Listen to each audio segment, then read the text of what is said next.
માં બળતો દયાનિધિ તમે જ્ઞાને કરી સર્પને જાણી સર્વજનો સમક્ષ ક્ષણમાં આપી મહામંત્રને કીધા શ્રીધરણેન્દ્રને ભવથકી તાર્યા ઘણા ભવ્યને આપો શ્રી પાર્શ્વજિનેન્દ્રનાશ રહિતા સેવા તમારી મને વીરા સર્વસુરાસુરેન્દ્ર મહિતો વીરંબુદા સંસિતા વીરેનાપि અતઃ સ્વકર્મ નિચયો વીરાય નિત્યં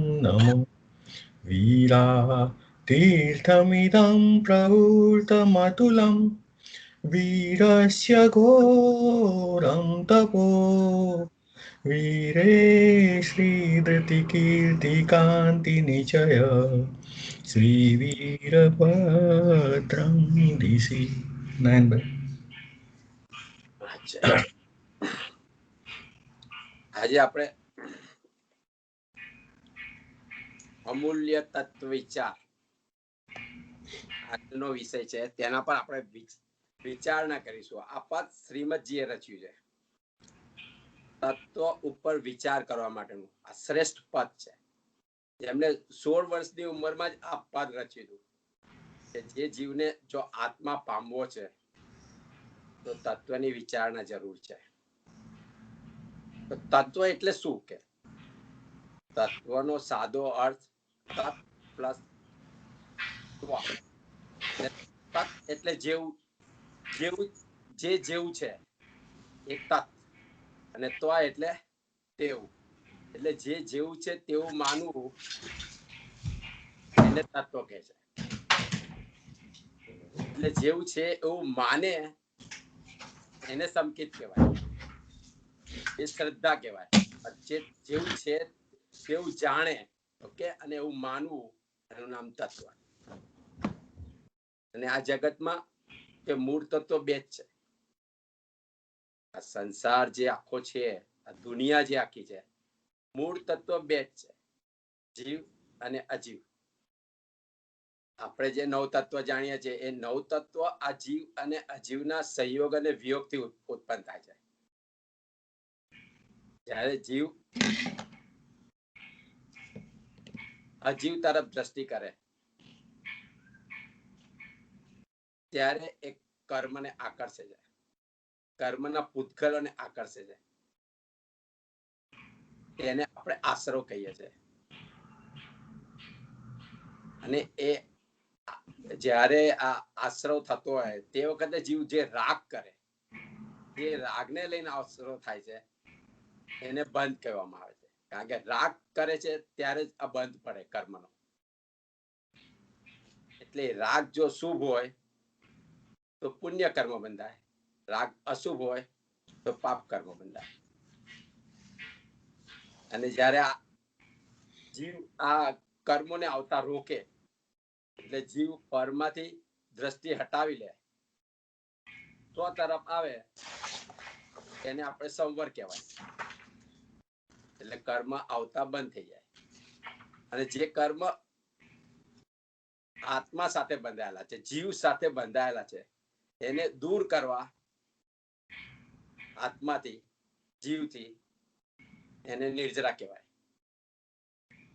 અને એને સંપૂર્ણ આત્માને શુદ્ધ કરવો, કર્મોથી મુક્ત કરવો, એનું નામ મોક્ષ. એટલે મૂળ તત્વ બે જ છે, જીવ અને અજીવ. હવે આ એટલે શ્રીમદે આ તત્વ ઉપર આ પદ રચ્યું છે કે આ તત્વનો વિચાર કેમ કરવાનો? તો કે જીવને જો આત્માને પામવો છે, જીવને સંકેત કરવું છે, આત્માની નજીક જવું છે, આત્માનો અનુભવ કરવો છે, તો આત્માને જાણવો જરૂરી છે. અને જાણ્યા પછીથી એનામાં વિચારણા થઈ શકે એના ઉપર. અને વિચાર અને ચિંતનથી જ આત્મા પમાય. કારણ કે આત્મા છે એ ભાવ સ્વરૂપી છે, આત્મા ક્રિયા સ્વરૂપ નથી. એટલે કોઈ ક્રિયાથી આત્માને આપણે પામી ન શકીએ. આત્મા ભાવથી જ પમાય, અને ભાવ વિચારથી જ ઉત્પન્ન થાય. ભાવ જો પ્રગટ કરવા હોય તો વિચાર અને ચિંતનથી જ ભાવ પ્રગટ થાય. એટલે ચિંતન કરવા માટે અને વિચાર કરવા માટે શ્રીમદજીએ આ પદની રચના કરી છે. અને પદનું નામ આપ્યું છે અમૂલ્ય તત્વ વિચાર. અને અમૂલ્ય કહ્યું છે એટલે કે જે મૂલ્યવાન વસ્તુ કે જેની કોઈ કિંમત ન થઈ શકાય. જો જીવને આત્મા પામવો છે તો આ મૂલ્યવાન વસ્તુ છે. કારણ કે જે સદવિચાર અને સદ આચાર એ બેના સમન્વયને જ ભગવાને સમાધિ કહી છે. સમાધિ કહી છે અને ચારિત્ર કહી છે. એટલે આ બેનો સમન્વય થાય, સદ વિચાર અને સદ આચાર, તો જ જીવ સમાધિને પામી શકે, તો જ જીવ ચારિત્રમાં આગળ વધી શકે. એટલે એકલું સાંભળવું અને વિચારવું જેટલું સહેલું છે એટલું જ જીવનમાં આચરવું મુશ્કેલ છે.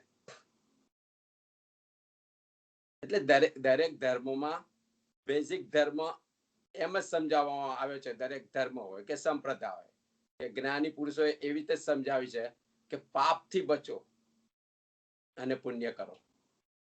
પછી એ કોઈ પણ ધર્મ હોય, કોઈ પણ સંપ્રદાય હોય. પણ પુણ્ય કરો એ આપણું લક્ષ્ય નથી. એટલે જીવ એટલું પુણ્ય પર મંડી પડે એ એનું લક્ષ્ય નથી. આપણું લક્ષ્ય આત્માને પામવાનું છે, આત્માની મુક્તિ છે.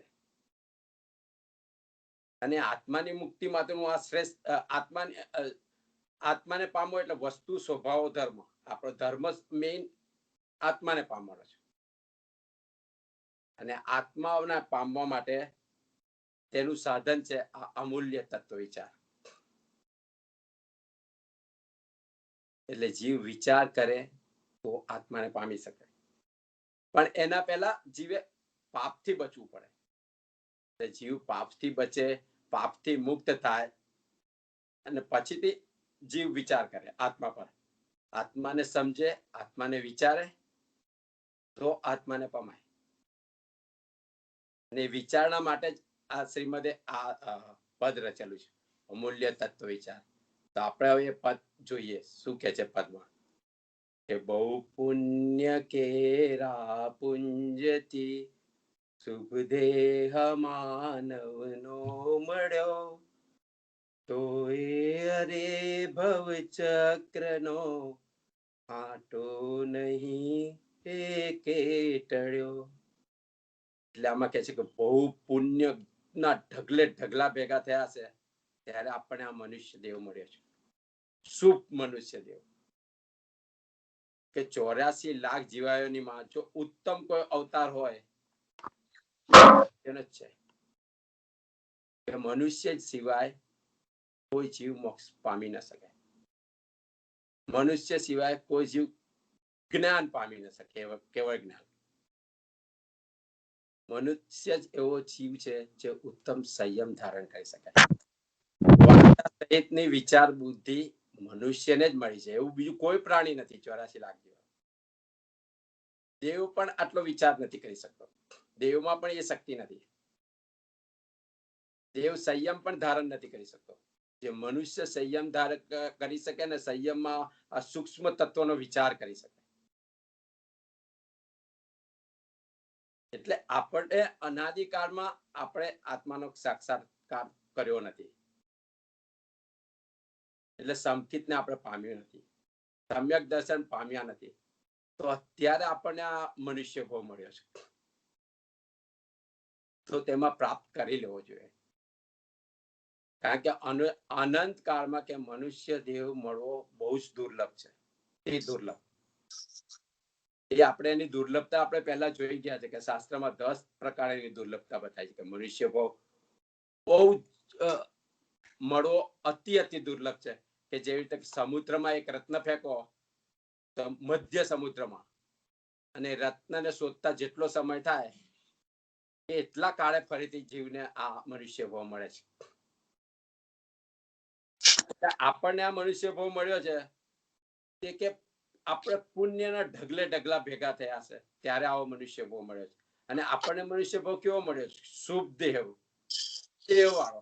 એટલે શુભ દેહની સ્થિતિ સૌથી શુભ એવો મનુષ્ય ભાવ. એટલે જે 4 અઘાતી કર્મો છે, જે નામ કર્મ, ગોત્ર કર્મ, આયુષ્ય કર્મ અને વેદનીય કર્મ, એ આપણને શ્રેષ્ઠ મળ્યા છે. એટલે આ દેહને શુભ કહેવામાં આવે છે. બાકી તો 7 બિલિયન મનુષ્ય છે અત્યારે. બધા જ મનુષ્યનો દેહને શુભ નામ એટલે આપણને સંપૂર્ણ 5 ઇન્દ્રિયો મળી છે. 5 ઇન્દ્રિયોનું સુખ મળ્યું છે. શુભ આયુષ્ય એટલે ઉચિત આયુષ્ય મળ્યું છે કે જે જરૂરી છે આત્માને પામવા, આત્માની આરાધના માટે ઉચિત આયુષ્ય મળ્યું છે. અને કે શુભ ગોત્ર મળ્યું છે એટલે કે ઉત્તમ કુળમાં જન્મ મળ્યો છે. ઉત્તમ કુળ એટલે આપણને એવા ઉચ્ચ કુળમાં જન્મ મળ્યો છે કે જ્યાં ધર્મ છે. આર્ય દેશ, આર્ય વ્રતમાં આપણે જન્મ મળ્યો છે. અને આપણી પરિસ્થિતિ એટલી ઉત્કૃષ્ટ છે કે આપણે ધર્મની આરાધના કરી શકીએ. કે એટલે આ દેહને સુખ કહ્યો છે. અને કે આવો દેહ મળવો કે બહુ દુર્લભ છે, અતિ દુર્લભ, ભાગ્ય જ મળે. કે ઉત્તરાધ્યાય સૂત્રમાં કહે છે ને, ચત્તારી પર મંગાણી, આ 4 વસ્તુ મળવી કે અતિ અતિ દુર્લભ છે. કે એમાં પહેલું મનુષ્ય ભાવ. મનુષ્ય ભાવ જ મળવો દુર્લભ છે. અને મનુષ્ય ભાવ મળ્યા પછીથી ઉચ્ચ કુળમાં જન્મ. ઉચ્ચ કુળમાં એટલે આર્ય કુળમાં જન્મ, આર્ય દેશમાં જન્મ. અને એ મળ્યા પછીથી કે એનાથી પણ મુશ્કેલ છે કે આમાં આટલું તો મળે, પણ પછીથી પણ આર્ય દેશમાં પણ ઘણા બધા લોકો જન્મે છે. ભારત દેશને આર્ય દેશ ગણાય છે. આપણે અહીંયા આર્ય દેશ કહીએ છીએ. આર્ય દેશ નથી, પણ જ્યાં આગળ આત્માની વાત હોય, જીવ આત્માને માનતો હોય, જ્યાં ભોગની વાત ના હોય. આપણે ભોગવાળા કન્ટ્રીમાં રહીએ છીએ, એને આર્ય દેશ કહેવાય નહીં. ભલે અત્યારે લોકો કહે છે કે સંસ્કૃતિ છે થોડી, પણ આર્ય દેશ એને જ કહેવાય કે જ્યાં ધર્મની સંસ્કૃતિ, આત્માને માનવામાં આવે, જીવને માનવામાં આવે, એને આર્ય દેશ કહેવાય. અને એવા દેશમાં જન્મ મળ્યા પછીથી પણ આપણે ધર્મ મળવો તે એનાથી મુશ્કેલ છે. ધર્મ મળે, ધર્મ સમજાય, ધર્મમાં જિજ્ઞાસા થાય અને એ ધર્મમાં શ્રદ્ધા બેસે, આ અતિ મુશ્કેલ છે. અને ચોથી વસ્તુ એનાથી પણ મુશ્કેલ કે ધર્મમાં શ્રદ્ધા બંધાયા પછી પણ એમાં આચાર થવો, પુરુષાર્થ કરવો, એ અતિ અતિ મુશ્કેલ છે. એટલે આ 4 વસ્તુ શાસ્ત્રમાં કહી છે કે અતિ અતિ દુર્લભ છે મળવી. એટલે આપણને આ મનુષ્ય ભાવ મળ્યો છે, છતાં એની કોઈ કિંમત નથી આપણને. કહેવાય છે કે આ મનુષ્યનો એક સમય અને ચક્રવર્તીની સમસ્ત સંપત્તિ એના કરતા પણ મનુષ્યનો એક સમય કે કિંમતી છે. જીવ જો એનો ઉપયોગ કરે તો. એટલે તો મહાવીર ભગવાન ગૌતમ સ્વામીને કહેતા હતા, સમયમ ગોયમ માપમાય. એટલે કે ગૌતમ, એક સમયનો પણ પ્રમાદ કરીશ નહીં. અને ગૌતમ એટલે કે દરેક પળે જાગૃત રહેજે. પ્રમાદ મીન્સ અજાગૃત દશા. દરેક પળે તું જાગૃતિ રાખજે. અને ગૌતમે આ ઉપદેશ ગ્રહણ કર્યો, તેથી એ મોક્ષને પામી ગયા. એટલે જો આપણે પણ જ્ઞાનીનો ઉપદેશ ગ્રહણ કરીએ તો અત્યારે મોક્ષ તો નહીં, પણ આપણે સમકિતની નજીક જઈ શકીએ, સમકિત પામી શકીએ, કે જેથી આપણે આત્માનો અનુભવ કરી શકીએ. બાકી આખી જિંદગી આપણે આરંભ પરિગ્રહ, વિષય કસાય, આર્ત ધ્યાન, રૌદ્ર ધ્યાન, ક્લેશ સંકલેશ એમાં જ કાઢીએ છીએ. અને તે આપણું અજ્ઞાન છે. એટલે જ્ઞાની કહે છે કે મનુષ્ય ભાવ મળ્યો છે તોય ભવચક્રનો આંટો એકેતે ઓછો ન કર્યો. એટલે કે આનંદ ભાવથી તું રખડે છે અને તને આટલો શુભ ધ્યેય મળ્યો, આટલા પુણ્ય કરીને તું આ જગ્યાએ આવે, અને છતાં તેનો ઉપયોગ ના કર્યો, કે એક ભાવનો આટો ઓછો ના કર્યો. આપણે એક ભાવ તો ઓછો નથી કરતા, આનંદ ભાવ વધારી જઈએ છીએ અત્યારના કાળમાં. એટલે કે છે ને કે જો કોઈ બોટલ હોય અને એનું પૂછ, એનું કેપ ટાઈટ થઈ ગયેલી હોય, તો કે એને પહેલો જ આટો જોરથી ખોલવાનો હોય. પહેલો આટો જોરથી ખોલો, બાકી બધા આટા ખુલી જાય. એવી જ રીતે આ ભવચક્રનો જો જીવ એક આટો ઓછો કરે તો પછી એટલે સંકેત પામી જાય, તો આ જીવને મોક્ષ પામવો સહેલો થઈ જાય. પણ આ જીવ સંસારમાં ડૂબી ગયો છે, એના પર વિચાર જ નથી કરતો. કુટુંબ અને દેહનો સંબંધ તો કે એક ભાવ પૂરતો જ છે. અત્યારે આપણને જ્યાં કુટુંબ મળ્યું છે કે દેહ મળ્યો છે, આ સંબંધ એક ભાવ પૂરતો જ છે. અને એ એક ભાવના સુખ માટે આપણે અનંત ભાવ ઉભા કરીએ છીએ, અનંત ભાવનું દુઃખ ઉભું કરીએ છીએ. કે એટલે જ્ઞાની કે છે કે આ દેહ છે ત્યાં સુધી આત્માની આરાધના કરી લે. જો મનુષ્ય ભાવને સફળ કરવો હોય તો પછી આગળ કે છે કે સુખ પ્રાપ્ત કરતા સુખ ટળે છે, લેસ એ લક્ષે લહો, ક્ષણ ક્ષણ ભયંકર ભાવ મરણે, કાહો રાચી રહો. એટલે કે છે કે સુખ એટલે શું?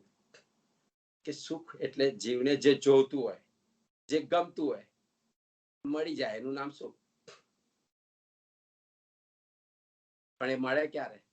જીવનું પુણ્ય હોય તો મળે. એટલે જયારે સુખ મળે એમાં પણ જીવનું પુણ્ય વપરાય છે. અને દુઃખ એટલે જે વસ્તુ ગમતી હોય અને ન મળે, એનું નામ દુઃખ.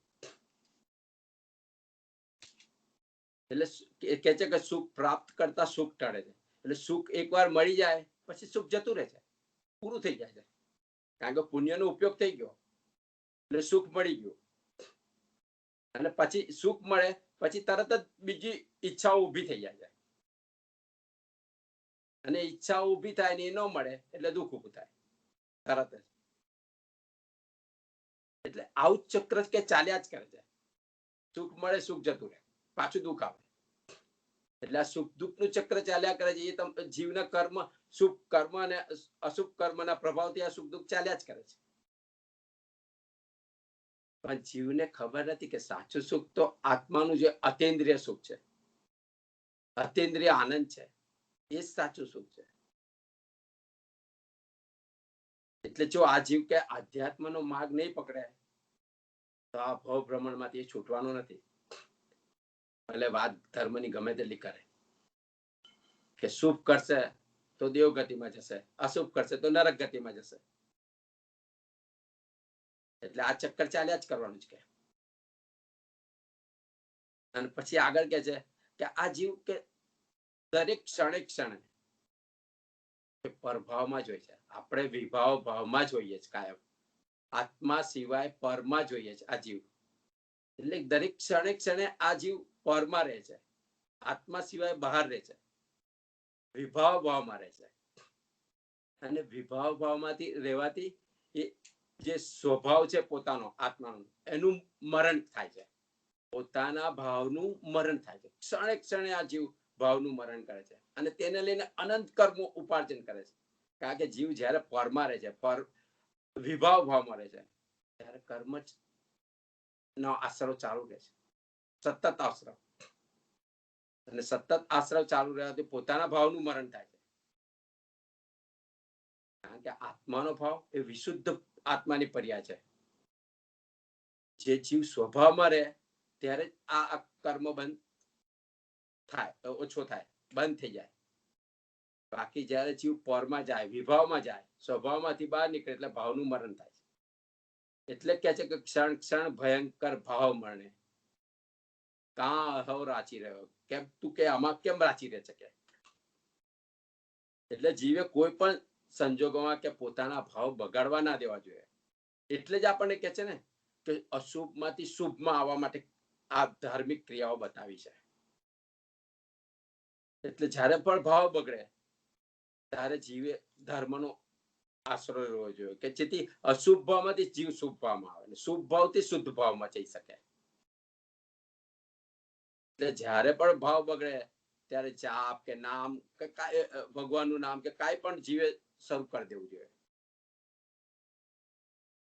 પછી આગળ કે છે કે લક્ષ્મી અને અધિકાર વધતા શું વધ્યું તે તો કહો, શું કુટુંબ કે પરિવારથી વધવાપણું એ નય ગ્રહો, વધવાપણું સંસારનું નરદેહને હારી જવો, એનો વિચાર નહીં અહો, એક પણ તમને હવો. એટલે કે આમાં કહે છે કે લક્ષ્મીના અધિકાર વધતા કે જીવને વધ્યું શું કે જીવ પાસે લક્ષ્મી આવી, અધિકાર આવી, સત્તા આવી, તો શું વધ્યું કે તો કે લક્ષ્મી, અધિકાર, કુટુંબ અને પરિવાર વધવાથી જીવનો સંસાર જ વધે છે, જીવને અશાંતિ જ વધે કે અને આ અશાંતિને લઈને જીવ દુર્લભ એવો મનુષ્ય ભાવ હારી જાય છે, જે જીવને ભાગ્ય જ મળે છે. બાકી આપણે તો આખો સંસારનો પુરુષાર્થ જ લક્ષ્મીના અધિકાર માટે છે, કરીએ છીએ. કારણ કે કોઈક જીવ એમ માને છે કે લક્ષ્મીથી મહત્તા મળે, લક્ષ્મીથી માન મળે, કોઈ એમ માને કુટુંબથી મહત્તા મળે, કુટુંબથી માન મળે, નામ મળે, કોઈ એમ માને કે સત્તાથી માન મળે, અધિકારથી માન મળે. પણ શ્રીમદ કહે છે કે વિવેકથી જોતા કે આ બધું મિથ્યા છે, કારણ કે આ બધું એક ભાવ પૂરતું છે. કે લક્ષ્મી અત્યારના કાળમાં પાપ વડે જ પેદા થાય. એટલે કે જો ખરેખર આધ્યાત્મિક જીવ હોય તો તે જીવ તો 2 ટાંગ ખાવાનું મળે એટલું જ કમાય, બાકી લક્ષ્મીની પાસે દોડે નહીં. કારણ કે લક્ષ્મી અત્યારના કાળમાં અનિતિથી જ આવે. આ કાળ એવો ખરાબ છે કે અને પાછું લક્ષ્મી આવ્યા પછી જીવમાં અભિમાન વધે, મૂળતા આવે, બેભાનતા આવે, અહંકાર વધે, લક્ષ્મી વધતા જ. અને કે અત્યારના કાળમાં પુણ્યાનુબંધી પુણ્ય વાળા જીવો હોય જ નહીં કે એટલે જે પણ લક્ષ્મી આવે એ પાપ વગર આવે જ નહીં. અનિતિ વગર અત્યારના કાળમાં જીવ લક્ષ્મી કમાઈ જ ના શકે. એટલે કુટુંબ અને પરિવાર વધે તો તેનું પાછું ભરણ પોષણ પણ જીવે કરવું પડે. એટલે એના માટે પણ જીવે કર્મો બાંધવા પડે, અનેક પ્રકારના કામો કરવા પડે, અનેક પ્રકારના કર્મો બાંધવા પડે જીવે, કે દુઃખ સહન કરવા પડે, ઉપાધિઓ વેઠવી પડે. અને અધિકાર વધે, જીવ પાસે અધિકાર વધે એટલે સત્તા વધે, તો જીવની પાછી દાદાગીરી વધે. જીવ ઘણા બધા અનીતિના કામ કરે, કેટલા જુલમ કરે, લોકો પર અન્યાય કરવો પડે જ્યારે સત્તા આવે ત્યારે. એટલે કે આ લક્ષ્મીને અધિકાર વધતા કે કર્મજન્ય પાપની જ ખાલી મહત્તા વધે છે. લક્ષ્મીને અધિકારની કોઈ મહત્તા છે નહીં, એનાથી પાપ કર્મ જ વધે જીવના, અને જીવ એને લઈને અધોગતિમાં જાય છે. એટલે આ પાપ કર્મને લઈને જીવને અધોગતિમાં જન્મ મળે છે. એટલે કે લક્ષ્મીને અધિકારની કોઈ મહત્તા નથી કે એ લઘુતા છે એવું ગણવું જોઈએ. હા, કોક સમયે કે લક્ષ્મીને અધિકાર મળતા જીવ કે એમાંથી થોડીક મહત્તા પામી શકે કે અમુક સારા કાર્યો કરી શકે, પણ એ કે નક્કી નથી. કારણ કે જીવનું આયુષ્ય ગમે ત્યારે પૂર્ણ થઈ જાય, અને બીજું એ પણ છે કે જ્યારે લક્ષ્મી વધે, લક્ષ્મીને અધિકાર વધે જીવમાં, તો અમુક ફરી સારાનો વિવેક જતો રહે છે જીવમાં. એટલે જીવ ધર્મમાં આવતો હોય, સત્સંગમાં આવતો હોય, ભક્તિમાં આવતો હોય, અને લક્ષ્મીને અધિકાર વધે, આવતો બંધ થઈ જાય.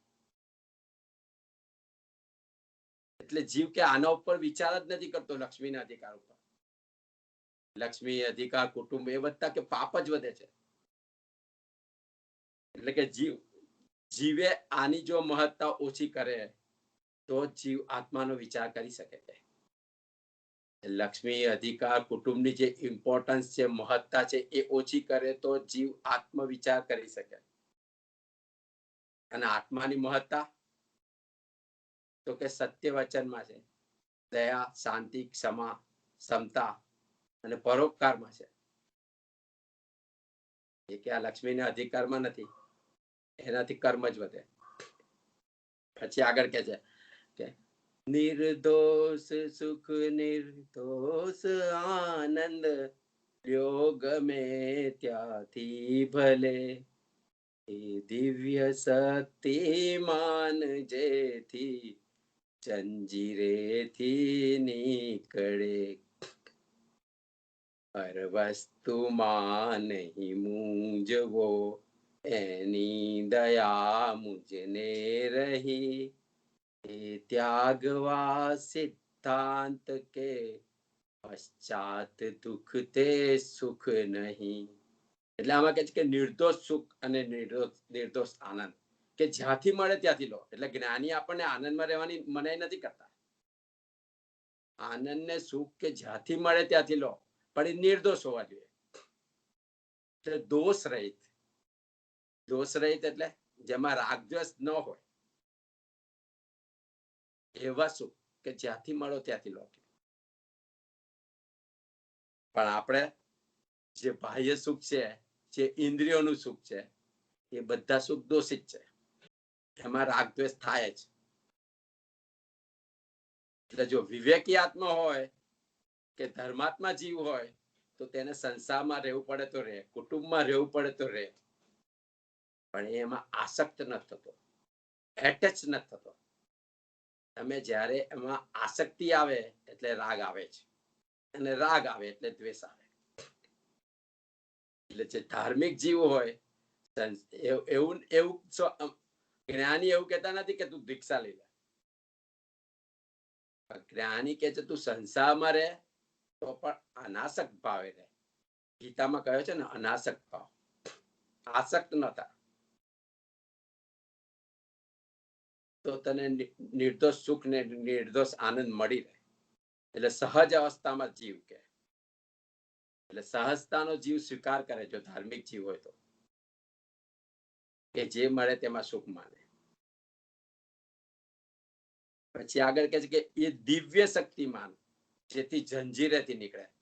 તો દિવ્ય શક્તિમાન કોણ? કે આ શરીરમાં એક જે ચૈતન્ય દેવ છે, જે ચૈતન્ય શક્તિ છે, એ આત્મા છે, એના વગર આ દેહ નકામો છે. આપણે જોઈએ છે ને, માણસ મૃત્યુ થાય, જીવ જતો રહે એટલે એને સીધા સ્મશાનમાં, ઘરમાં રાખવા કોઈ તૈયાર નથી હોતું. એટલે જે શક્તિ છે અંદર, જે જીવ છે, જે આત્મા અંદર બેઠો છે, એને કે તું દિવ્ય શક્તિ રૂપ માન કે એ શક્તિ છે. તો એ જે આ શરીર રૂપી જે જંજીરમાં એ બંધાયેલો છે તેમાંથી મુક્ત થાય. તું માને તો મુક્ત થાય કે. એટલે આપણે એવું જીવન જીવવાનું છે કે જેનાથી આત્મા મુક્ત થાય, અને એનો વિચાર જીવે કરવાનો છે. કે જે શાશ્વત છે તેનો વિચાર કરવાનો છે.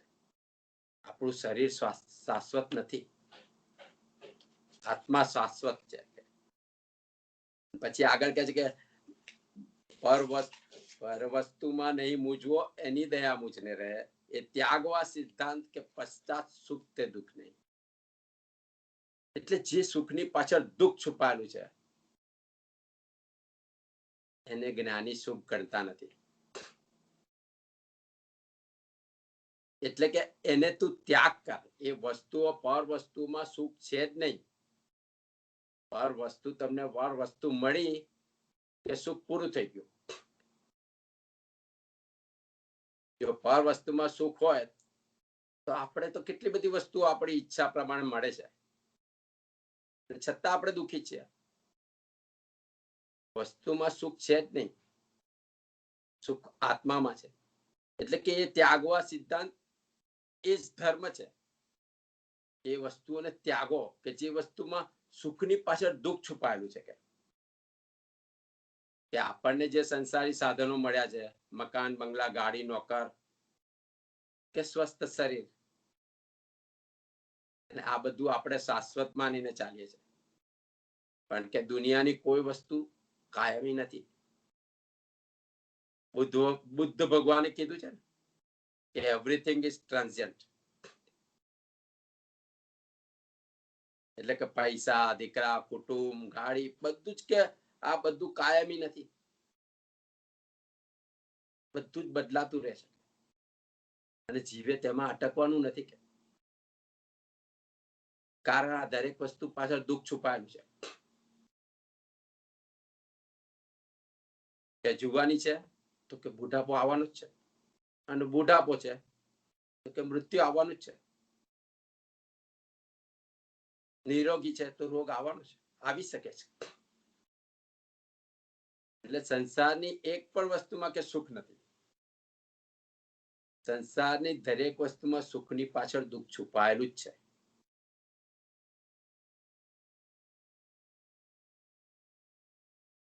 એટલે પર વસ્તુમાંથી આપણને સુખ મળી જ ના શકે, તેમાંથી આનંદ મળી જ ના શકે.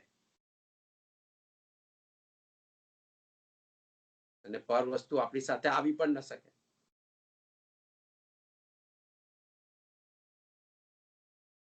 પણ આપણો આ જીવનો ઉપયોગ 24 કલાક પરમાં જ હોય છે. એટલે જીવને શાંતિ જ ક્યાંથી મળે? જીવ પરમાં રહીને ભાવનું મરણ કરતો જ રહેશે, સતત કર્મને બાંધતો જ રહેશે, કર્મનો આશ્રવ સતત ચાલુ જ રહેશે. એટલે જીવે પરમાંથી ઉપયોગ સ્વમાં લાવવો જોઈએ. એટલે પરમાંથી ઉપયોગને વાળીને સ્વમાં લઈ જવો જોઈએ, કે જે સ્વમાં અનંત સુખનો સ્વામી છે. સ્વમાં અનંત સુખ સમાયેલું છે આત્મામાં. પણ જીવ પરમાં સુખ શોધે છે અને છેવટે દુઃખ પામે છે. પછી આગળ કે હું કોણ છું, ક્યાંથી થયો, શું સ્વરૂપ છે મારું ખરું, ના સંબંધે વર્ગણા છે, રાખું કે એ પર હરું, એના વિચાર વિવેક પૂર્વક શાંત ભાવે જો કર્યા, તો સર્વ આત્મિક જ્ઞાનના સિદ્ધાંત તત્વ અનુભવ્યા. એટલે આમાં આ જે 6 સવાલ છે કે હું કોણ છું, ક્યાંથી થયો, શું સ્વરૂપ છે મારું ખરું, કોના સંબંધે આ વળગણા છે, એને રાખવું કે પરહરવું એટલે છોડી દો. તો જીવ જો આ 6 સવાલના જવાબ જીવને મળી જાય તો સંકિત થઈ જાય. અત્યારે સંકિત થઈ શકે. જો આ 6 સવાલ પર જીવ વિચાર કરે અને એના જવાબ જીવને મળી જાય, જીવને સંકિત થઈ જાય. એટલે જીવને જો આ 6 સવાલનો લક્ષ્ય હોય તો જીવનો પોતાનો જ ભાવ અને પ્રકૃતિ બદલાઈ જાય.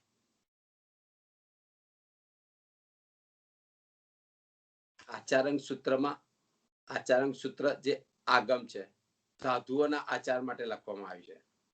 પણ એમાં પહેલો જ પ્રશ્ન મૂકવામાં આવે છે કે આ જીવ કઈ દિશામાંથી આવ્યો, કઈ દિશામાંથી આ જીવ આવ્યો છે.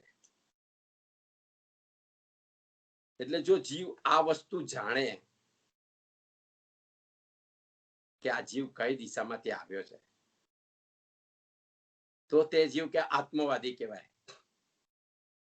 કારણ કે જીવ જ્યારે પૂર્વ કર્મ પૂર્વ ભવને જાણવાની કોશિશ કરે છે અને તે જાણે તો તેને સમજાય કે આત્મા નિત્ય છે, અને તો જ તેને સમજાય કે હું આત્મા છું, અને તો જ જીવ આત્મામાં માને. એટલે આ પહેલો પ્રશ્ન જ આજ મૂકવામાં આવ્યો છે કે જીવ કઈ દિશામાંથી આવે છે.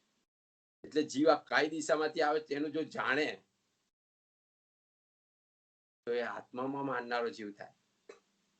ત્યારે તેની સમજમાં આવે કે આત્મા નિત્ય છે, હું આત્મા છું. અને આ જાણવાનું સાધન તો તીર્થંકર ભગવાન છે. કેવળ જ્ઞાની કે જ્ઞાની આચાર્ય હોય તે કહી શકે આ જીવને જાતિ સ્મરણ જ્ઞાન થાય તો જીવ જાણી શકે કે ક્યાંથી આવે. એટલે આ વિષય પર જયારે ગાંધીજીએ શ્રીમદને સવાલ પૂછ્યો કે આપણને આપણા આગલા ભવની ખબર પડે,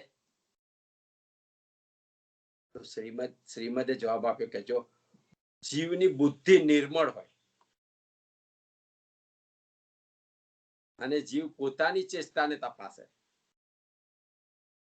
પોતાની ચેષ્ટા એટલે પોતાની જે બિહેવિયર છે, જે ચાલ ચલગત છે,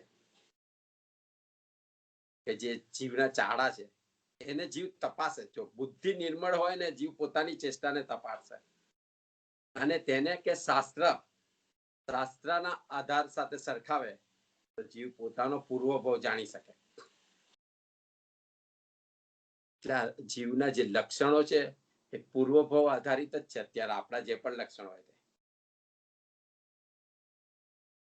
તે જીવની જો બુદ્ધિ નિર્મળ હોય એટલે વિવેક બુદ્ધિ થી યુઝ કરે, વક્ર બુદ્ધિથી નહીં, તો જીવ કે જાણી શકે કે પોતે ક્યાંથી આવ્યો છે, પૂર્વભાવની ખબર પડી શકે છે. એટલે જો જીવ આના પર વિચારે કે તે કઈ દિશામાંથી આવ્યો છે અને આના વિચાર ચડે તો જ જીવને એમ નક્કી થાય કે હું દેહ નથી, એટલે કે હું આત્મા છું. જીવ એના પર વિચારે તો જીવ જો પૂર્વ ભવમાં માને ને પૂર્વ ભવ વિશે વિચારે અને એના વિચાર પર ચડે તો એને ખબર પડે કે તો એને દ્રઢતા વધે તો હું દેહ નથી, આત્મા છું, કઈક બીજું છું. એટલે આત્માની પુષ્ટિ થાય. એટલે જીવે આ બધા પ્રશ્નો ઉપર ઊંડું કે ચિંતન કરવાનું છે. એટલે જીવને જો આ બધા પ્રશ્નોના જવાબ મળે પછીથી જ કે આધ્યાત્મની શરૂઆત થાય. એટલે આપણા એકલા જૈન ધર્મમાં નથી, હિન્દુ ધર્મમાં, ઇવન રામકૃષ્ણ પરમહંસ દરેકમાં લખ્યું છે હુ એમ આઈ. પહેલો જ પ્રશ્ન આ જ છે હિન્દુ ધર્મમાં પણ. એટલે માણસ જો આના પર વિચાર કરે ત્યાર પછી જ આધ્યાત્મની શરૂઆત થાય. એટલે કે જીવને સમજાય કે હું આત્મા છું, અનાદિનો છું, કે હું શુદ્ધ બુદ્ધ ચૈતન્ય ઘન એવો આત્મા છું, કે આ દેહ હું નથી, હું નિત્ય છું. કે અને પૂર્વે કર્મ મેં બાંધ્યા છે અને એ કર્મને ભોગવવા માટે જ અત્યારે હું અહીં આવ્યો છું. મનુષ્ય ભાવમાં મેં જન્મ લીધો છે. કે અને કે આત્મા જ્ઞાન સ્વરૂપી છે, આનંદ સ્વરૂપ છે. કે એટલે પણ હું પણ જ્ઞાન અને દર્શન સ્વરૂપ છું, આનંદ સ્વરૂપ આત્મા છું. હું આ દેહાદી સ્વરૂપ શરીર નથી. એટલે આના ઉપર જીવ વિચાર શાંત ભાવે કરે તો તેને ખબર પડે કે બીજાને એ વળગ્યો છે કે બીજા એમને વળગ્યા છે. એટલે કે કુટુંબ આપણને વળગ્યું છે કે આપણે કુટુંબને વળગ્યા છે.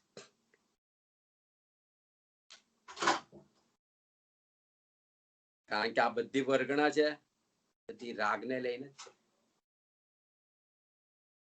કોઈ કોઈને વળગતું નથી પણ રાગને લઈને વળગણા છે. જીવ આના પર ઊંડું ચિંતન કરે તો જીવને સમજાય, જીવને સ્વ અને પરનો વિવેક ખબર પડે કે સ્વ કોણ પર કોણ. એટલે આના પર વિવેકપૂર્વક વિચાર કરે તો જીવને પોતાનો જ બોધ થાય, પોતાના જ આત્માના સિદ્ધાંત એને સમજાય, આત્માના સિદ્ધાંતનો બોધ સમજાય કે આત્માનો સિદ્ધાંત શું કે આત્મા તો એકલો જ છે, બાકી બધું જ પર છે. આપણે જોઈતું ને એકત્વ ભાવના, આત્મા એકલો જ છે, બાકી બધું જ પર છે. એટલે કર્મ પણ આપણે જ બાંધીએ છે, કર્મ આપણે જ ભોગવાના છે. આપણા કર્મ કોઈ લઈ ના શકે કે કોઈને આપણે ન લઈ શકે. દરેક જીવ એકલો જ છે, એકલો જ આવે છે, એકલો જ જવાનો છે. કે સૌ જીવોના બાંધેલા કર્મો સૌ જીવો પોતા જ ભોગવાના છે. એટલે જીવ જો આત્મા પર શાંતિથી વિચાર કરે તો જ એને સમજાય કે આત્માને કેમ પામી શકાય. એમાંથી જ એને સાચો બોધ મળી જાય. જો જીવ પોતાનું વિચાર ને ચિંતન કરે તો આ 6 પ્રશ્ન પર. એટલે જ કે છે કે આ 6 પ્રશ્ન આપણે પહેલા સ્વાધ્યાયમાં લીધા હતા કે આ 6 પ્રશ્ન પર જીવે દરરોજ વિચાર કરવો જોઈએ, જો એને આધ્યાત્મમાં આગળ વધવું હોય તો. પછી આગળ કે છે કે એ પ્રાપ્ત કરવા વચન કોનું સત્ય કેવળ માનવું, નિર્દોષ નરનું કથન માનો એક જેને અનુભવ્યું, રે આત્મતારો આત્મતારો શીઘ્ર એને ઓળખો, સર્વાત્મમાં સમદ્રષ્ટિ દ્યો આ વચન ને હૃદય લખો. એટલે કે આ આત્મજ્ઞાન પ્રાપ્ત કરવા માટે કોનો બોધ જીવે લેવો જોઈએ, કેવા પુરુષનો બોધ લેવો જોઈએ? તો કે જે નિર્દોષ નર છે, કે નિર્દોષ પુરુષ છે, કે જે દોષ રહિત છે, એવા જીવનો જ બોધ જીવે લેવો જોઈએ. એટલે કે જેને આત્મા પ્રાપ્ત કરેલો છે, જે આપ્ત પુરુષ છે, પ્રાપ્ત પુરુષ છે, ઓકે, જેને આત્માનો અનુભવ કર્યો છે, એવો પુરુષ હોવો જોઈએ. એટલે કે વિતરાગ પુરુષ. જે વિતરાગ છે, કેવળ જ્ઞાની પુરુષ છે, જે રાગ દ્વેષ રહિત છે. એટલે એવા પુરુષોનો જીવે બોધ લેવો જોઈએ કે જેના દ્વારા શાસ્ત્રો રચાયા છે. એવા જ્ઞાનીઓના વચન જીવે વાંચવા જોઈએ, એને સાંભળવા જોઈએ, એને વિચારવા જોઈએ એ વચનો પર, અને તેના પર જીવે કે નિધિધ્યાસન અનુપ્રેક્ષા કરવી જોઈએ. એના પર ઊંડું ચિંતન કરવું જરૂરી છે કે જે નિર્દોષ પુરુષોએ જે લખેલા શાસ્ત્રો છે એના પર વાંચન ચિંતન મનન જીવે કરવું જોઈએ. તો જીવ કે આ 4 ગતિમાંથી મુક્ત થઈ શકે, મોક્ષના રસ્તા પર ચડી શકે, જીવ આત્મજ્ઞાનને પામી શકે. એટલે કે છે કે જ્ઞાની કે છે કે શીઘ્રતાથી, એટલે કે જલ્દીથી એને ઓળખી લો, કે શીઘ્રતાથી એટલે જલ્દીથી આત્માને ઓળખી લો, કારણ અનંત કાળે આ મનુષ્ય ભાવ ફરીથી નહીં મળે. અને આ મનુષ્ય ભાવ જીવ ચૂકી ગયો,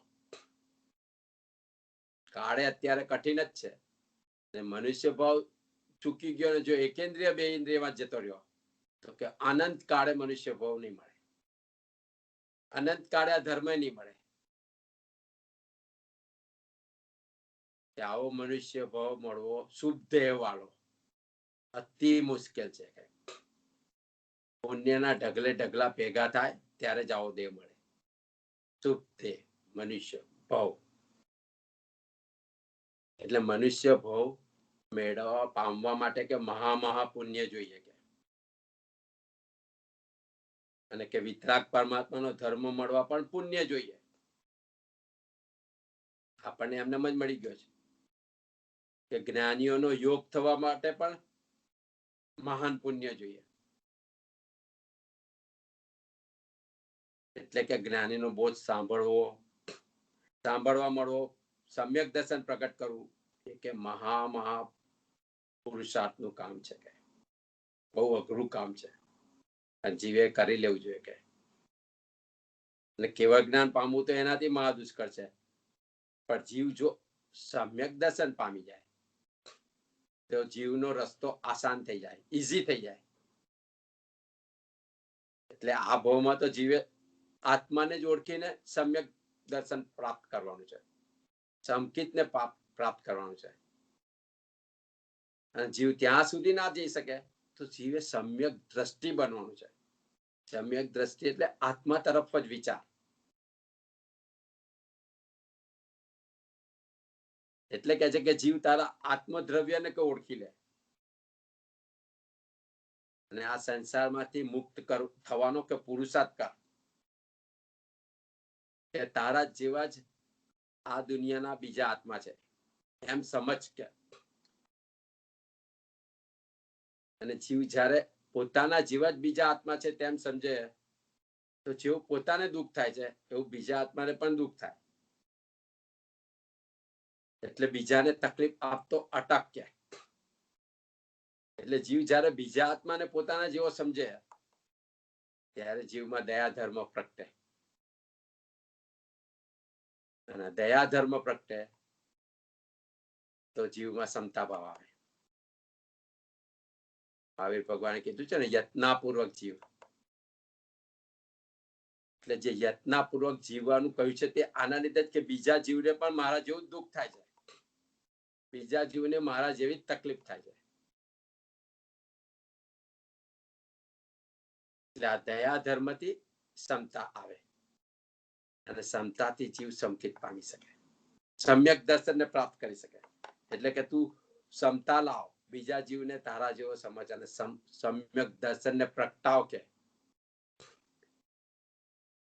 એટલે જીવે જો આત્મજ્ઞાન પામવું હોય તો આ પદ ઉપર જીવે દરરોજ ચિંતન અને વિચાર કરવો જરૂરી છે. આટલા પદમાં જ બધો આખો સંસાર શ્રીમદે સમજાવી દીધો છે કે આટલા જ વસ્તુ પર જીવ જો વિચારણા કરે તો જીવ પોતાના આત્માની નજીક જઈ શકે. એટલે જ આનું નામ અમૂલ્ય આપ્યું છે, અમૂલ્ય તત્વ વિચાર, જેમાં એને આખો સંસાર સમજાવી દીધો છે શ્રીમદે. અને આ પદ શ્રીમદે 16 વર્ષની ઉંમરે લખ્યું.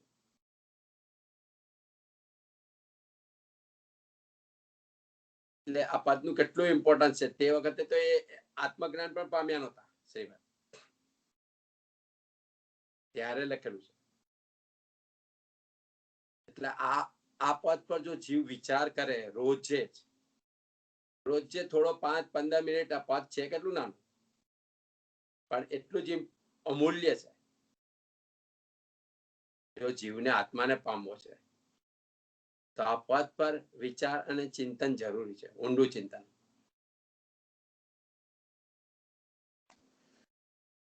તો જીવ આત્માને પામી શકે. આત્માને પામવો અઘરો નથી, એના પર વિચાર ને ચિંતન કરવું અઘરું છે. જીવ વિચાર ને ચિંતન કરે તો આત્માને પમાય.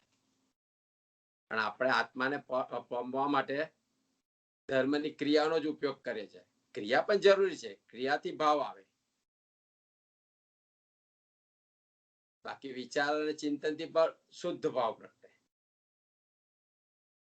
એટલે શ્રીમદે એક બીજું સૂત્ર પણ આપ્યું છે કે કર વિચાર તો પામ. જીવ વિચાર કરે તો જ પામી શકે, બાકી જીવ મિકેનિકલ બની જાય તો ન પામી શકે. આપણે સંસારની બધી વસ્તુમાં વિચાર કરીએ છીએ, પણ જયારે પોતાના જ આત્મા પર આવે છે પોતાના આત્માની વિચારણા નથી કરી શકતા. શરીરની વિચારણા દરરોજ ચાલે છે. જો જીવને સમકિત પામવું હોય, આ મનુષ્ય ભાવને સફળ કરવો હોય તો જીવે આ પદ પર રોજ વિચારણા કરવી જોઈએ કે ઓમ સંદીપભાઈ છે કોઈને સવાલ?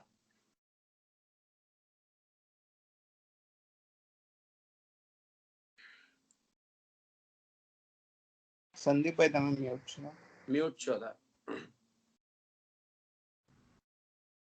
હા, પણ આપણે સૂત્રના અર્થ જોતા હતા. હવે સૂત્ર એટલે જે પ્રતિક્રમણ વગેરે વિધિ હોય, સામાયિક વગેરે વિધિ, જરા થોડી ભૂમિકા બાંધી દઉં, ગેપ ઘણો છે. એટલે જ્યારે આપણે પ્રતિક્રમણ, સામાયિક, પૂજા, એ જે બધી વિધિ કરતી વખતે, ચૈત્યવંદન, બધી વિધિ કરતી વખતે જે આપણે મૂળ સૂત્રો બોલીએ છીએ, એ મૂળ સૂત્રોનું એક મહત્વ છે. અને એ મૂળ સૂત્ર જ બોલવા જોઈએ એવું ઘણા મતોનું માનવું છે. હવે એ મૂળ સૂત્ર બધા ભણ્યા નથી અથવા તો અર્થ નથી ખબર એના. ઘણી વસ્તુ આપણે બોલી જઈએ છીએ, સડસડાટ બોલી જઈએ છીએ, વંદિતું સૂત્ર સડસડાટ બોલી જઈએ છીએ, પણ એના વિવેચનમાં પડીએ તો ખબર પડે કે જિંદગી નીકળી જાય એટલું ડીપ એમાં નોલેજ છે. આ શ્રીમદજીની આપણે હમણાં કવિતા જોઈ, એક સમજો એક હરિચંદ ગીતમાં કવિતા છે. હવે એ કવિતા જે છે ને, એ કવિતા પર વિવેચન કરે ને તો ગ્રંથો લખાય. એટલે કવિતાનું આ મહત્વ હોય છે, મૂળ શબ્દોનું આ મહત્વ હોય છે. એ મૂળ શબ્દ જે હોય એને દરેક લોકો પોતાની રીતે ઇવેલ્યુએટ કરી શકે અને એનું ઘણું મહત્વ હોય. એટલે આ જે મૂળ સૂત્રો છે એ આપણે બોલીએ છીએ, પણ આપણે એના મૂળભૂત અર્થ સમજીએ ને તો એમાં ભાવ આવે, એમાં ચિંતન ઉમેરાય અને આપણે જે ક્રિયા કરીએ છીએ એ વર્થ લાગે આપણને. એટલે આ ચિંતનને વર્થ કરવા માટે આપણે આના ભાવ સમજીએ છીએ. હવે આપણે વંદિતું વગેરે સૂત્રો સમજ્યા. હવે એક સૂત્ર આવે છે જે આપણે ખાલી તેરસના પ્રતિક્રમણમાં સજ્જાય તરીકે બોલીએ છીએ, મન્હજીણાણમ સૂત્ર. હવે એ સૂત્ર આપણે કઈ, અને એ સૂત્રમાં છે એ પૌષધમાં બોલવાનું હોય છે આમ, અને આપણે તેરસના પ્રતિક્રમણમાં સજ્જાય તરીકે બોલીએ છીએ. પણ એમાં શું છે તો કે શ્રાવકના 36 કર્તવ્યો સમજાવવામાં આવ્યા છે. એટલે એ 36 કર્તવ્યો કદાચ એમ લાગે કે એકબીજામાં મિક્સ થાય છે. કોઈ વાર એવું તમને લાગે કે આ બધું એકબીજામાં મિક્સ થાય છે, તો એ મિક્સ થાય છે, પણ દરેકનો એક વિશેષ અર્થ છે.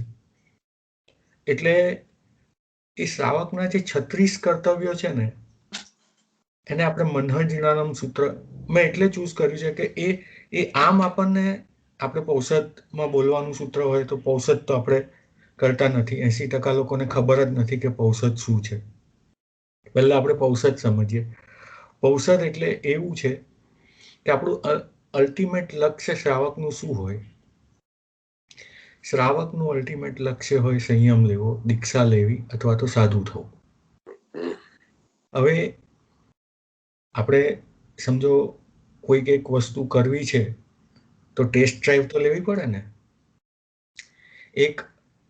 એક તમે 800 હોર્સ પાવરની મારુતિ ચલાવો છો અને હવે તમે 2000 વાળી ગાડી લેવાના છો, તો એ 2000 વાળી ગાડીનો એક ટેસ્ટ ડ્રાઈવ તો લેવો પડે ને.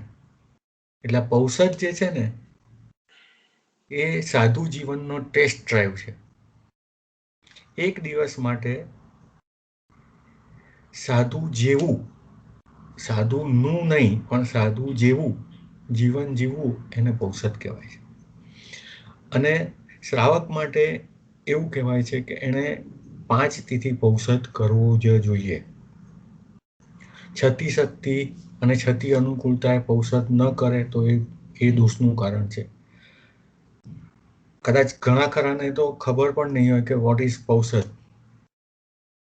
તો સવારના પ્રતિક્રમણથી પૌષધ ઉચરાય, આખો દિવસ તપ, ત્યાગ અને ચિંતનમાં જાય. એની વિધિ હોય, પડિલેહણ વગેરે જે પ્રવૃત્તિ કરો એ દરેક પ્રવૃત્તિને ઓલમોસ્ટ સાધુની જેમ જીવવાની છે. એટલે એ જે એ પૌષધની પ્રક્રિયા છે ને એ ખરેખર અદ્ભુત છે. જીવનમાં અવસર મળે તો એકવાર પૌષધ કરશો તો તમારું બધું રિલેક્સેશન બધું જે છે ને એક સાથે આવી જશે. એટલે એ પૌષધની પ્રક્રિયા જ્યારે કરીએ ત્યારે આ સૂત્ર બોલાય છે અને આપણે તેરસના પ્રતિક્રમણમાં એટલા માટે બોલીએ છીએ કે આપણને પૌષધ કરવો છે તો એના માટે આ સૂત્ર બોલાય છે. પણ એમાં શું બતાવ્યું છે કે શ્રાવકના 36 કર્તવ્યો છે. શ્રાવક કોને કહેવાય? તો કે જિનેશ્વર દેવની આજ્ઞા માને એ જૈન. જૈન ધર્મ શું છે? તો કે આણા એ ધમ્મો, આજ્ઞા એ જ ધર્મ છે. તો એમાં એ કહે છે કે સૌથી પહેલું કર્તવ્ય છે જિનેશ્વર પ્રભુની આજ્ઞા માનો. મનહમ જીણાણમ આણમ, આણમ એટલે આજ્ઞા. પ્રભુની આજ્ઞા માનો એ સૌથી પહેલું કર્તવ્ય. કોઈ પણ સાધુ, કોઈ પણ શ્રાવક, કોઈ પણ કર્મચારી એની ફરજ શું? તો કે એનો જે લીડર હોય અથવા તો એણે જેનામાં વિશ્વાસ મૂક્યો છે એની આજ્ઞા પ્રમાણે કામ કરવાનું. મને મારા શેઠ એમ કે તું આને આપી દે એટલે મારે એને આપી દેવાનું હોય. એમાં કોઈ સવાલ ના હોય કારણ કે હિત એનું સમાયેલું છે. મૂળભૂત રીતે શેઠનું હિત સમાયેલું છે. કારકુને તો ખાલી આજ્ઞા જ માનવાની છે. એવી રીતે સાધુમાં કેવું છે કે આજે મારી એક સાધુની ઈચ્છા છે કે મારે આજે અઠમ કરવો છે પણ ગુરુદેવ પાસે જાય છે. ગુરુદેવ અઠમનું પચખાણ આપો. ગુરુદેવ કહે છે કે ના, અઠમનું નહીં, આજે ઉપવાસ કરવો હોય તો કરી લો, કાલની વાત કાલે. તો એમાં કોઈ બખવાટ ન હોવો જોઈએ, કોઈ અંદરમાં અશાંતિ ન હોવી જોઈએ. એક જ ભાવના હોવી જોઈએ કે ગુરુએ કીધું છે તો મારા હિતમાં જ હશે, શેઠે કીધું છે તો આપણે કરી દેવાનું બસ. આ લશ્કર હોય તો લશ્કરની શિસ્ત શું? તો કે છે કે માર્ચ કરો. સામે ખાડો છે કે ટેકરો છે, કમાન્ડરે કીધું કે ક્વિક માર્ચ એટલે માર્ચ કરવાનું બસ, એ એની ફરજ. એવી રીતે ધર્મ કોને કહેવાય? કે જે ધર્મનો પ્રમુખ છે, જેણે આજ્ઞાઓ કરી છે, એણે આજ્ઞાઓ કરી હશે તો સમજી વિચારીને કરી હશે. એ જ્ઞાની છે. કેવળ જ્ઞાની છે.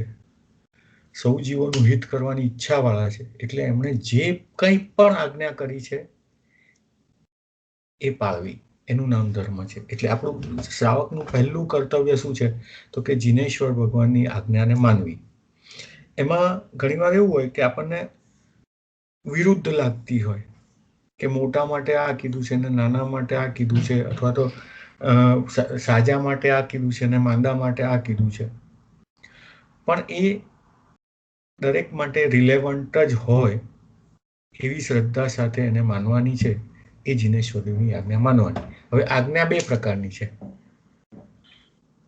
એક તો કે કૃત્યની તરફેણમાં અને બીજી વિરોધના ત્યાગરૂપ, એટલે કે ડૂઝ એન્ડ ડોન્ટ્સ. આજ્ઞા બે પ્રકારની છે કે આ કરવું જોઈએ અથવા તો આ આપણે ન કરાય. એ બંને પ્રકારની જિનેશ્વર દેવની આજ્ઞા માને એ જ જૈન કહેવાય. હવે આપણે વિચારી લેવાનું કે આપણે કેટલા જૈન છીએ, શું છીએ, એ આપણે ઇવેલ્યુએટ કરવાનું છે. એટલે પહેલું કર્તવ્ય શ્રાવકનું છે, પહેલું અને મૂળભૂત કર્તવ્ય, બેઝિક, ભગવાનની આજ્ઞા માનવાનું. બીજું કર્તવ્ય છે મિચ્છમ પરિહર, એટલે મિથ્યાત્વનો ત્યાગ કરવો. મિથ્યાત્વ એટલે શું? તો કે જે ઉન્માર્ગને પોષે અથવા તો બેડ થિંગ્સને એન્કરેજ કરે અથવા તો ખોટી શ્રદ્ધાને એન્કરેજ કરે એવા દરેક કામને ત્યાગવા. જે રસ્તા પર ચાલવાથી આગળ જતા દુઃખ આવવાનું છે એવું જ્ઞાનીઓએ જોયું છે, એ રસ્તા પર ન ચાલવું અથવા તો એ ઉન્માદને ત્યજી દેવો, એ છે મિથ્યાત્વનો ત્યાગ. એટલે ઘણીવાર ખોટા પર શ્રદ્ધા કરો, એનો ચમત્કાર દેખીને એનું મેજિક જોઈને ઇમ્પ્રેસ થઈ જઈએ અને પછી આગળ જઈએ જ્યારે તમે વિચારશીલ થાવ ત્યારે તમને બસ અહીંયા તો રસ્તો પૂરો થઈ ગયો.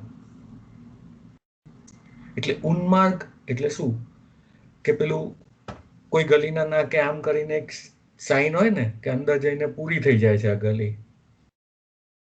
હવે એ ગલી, જેને ગલી જોઈ છે, જેને ગલી બનાવી છે, અથવા જેણે એ ગલીનો રસ્તો નક્કી કર્યો છે, એને ખબર છે કે અંદર જઈને તો ડેડ એન્ડ આવે છે. એટલે એને બહાર જ બોર્ડ લગાવી દીધું. કોઈ પણ ટ્રાફિકના રૂલ્સમાં કેવું હોય કે બહાર જ બોર્ડ લગાવેલું હોય, વન વે છે કે અંદર ડેડ એન્ડ છે કે શું છે. તો એ જે બહાર જ બોર્ડ લગાવ્યું છે ને, એમાં પણ આપણે દોડ દાપણ કરીને અંદર જવું હોય તો પછી આપણે માટે શું રસ્તો, તો કે પછી ત્યાંથી પાછા જ વળવાનું છે. એટલે જે ડેડ એન્ડ છે ને, એને ભગવાને અથવા તો જ્ઞાનીઓએ જોયા છે અને એ ડેડ એન્ડ તરફ આપણું ધ્યાન દોર્યું છે કે આ ડેડ એન્ડ છે, અહીંયા જતો નહીં. એટલે એ છતાં પણ એ માર્ગે જવું એ મિથ્યાત્વ કહેવાય. એટલે મિથ્યાત્વ એટલે ઉન્માર્ગનો પોષક, અને સમ્યક્ત્વનો આદર કરવો. આ બે કર્તવ્યો છે. એક સિક્કાની બે બાજુ છે. મિથ્યાત્વનો ત્યાગ કરવો અને સમ્યક્ત્વનો આદર કરવો. સમ્યક્ત્વ શું છે? તો કે જે સાઈન આપ્યા છે આપણને, એ સાઈને જવું સમ્યક્ત્વ છે. એ વિશ્વાસ કરવો છે. અને એ જે જિનેશ્વર દેવની આજ્ઞા માનતા નકામી અથવા તો બિનઉપયોગી વસ્તુઓનો ત્યાગ કરવો. કારણ કે આપણે ઘણી બધી વસ્તુમાં ઉલઝી જઈશું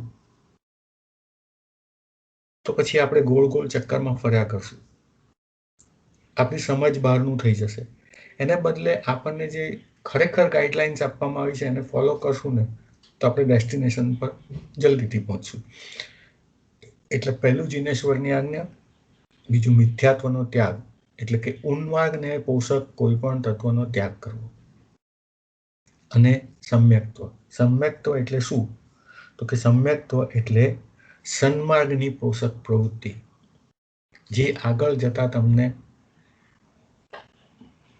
બીજા રાજમાર્ગ પર ચડાવે છે. એટલે આપણે બોર્ડ આવે, આપણે ટ્રાફિકના જ એક્ઝામ્પલથી જોઈએ એને, કે આપણે અહીંયા જોઈએ છે કે બોર્ડ રાઈટ મારો એટલે ECP આવશે. એટલે એ સન્માર્ગ થયો. એ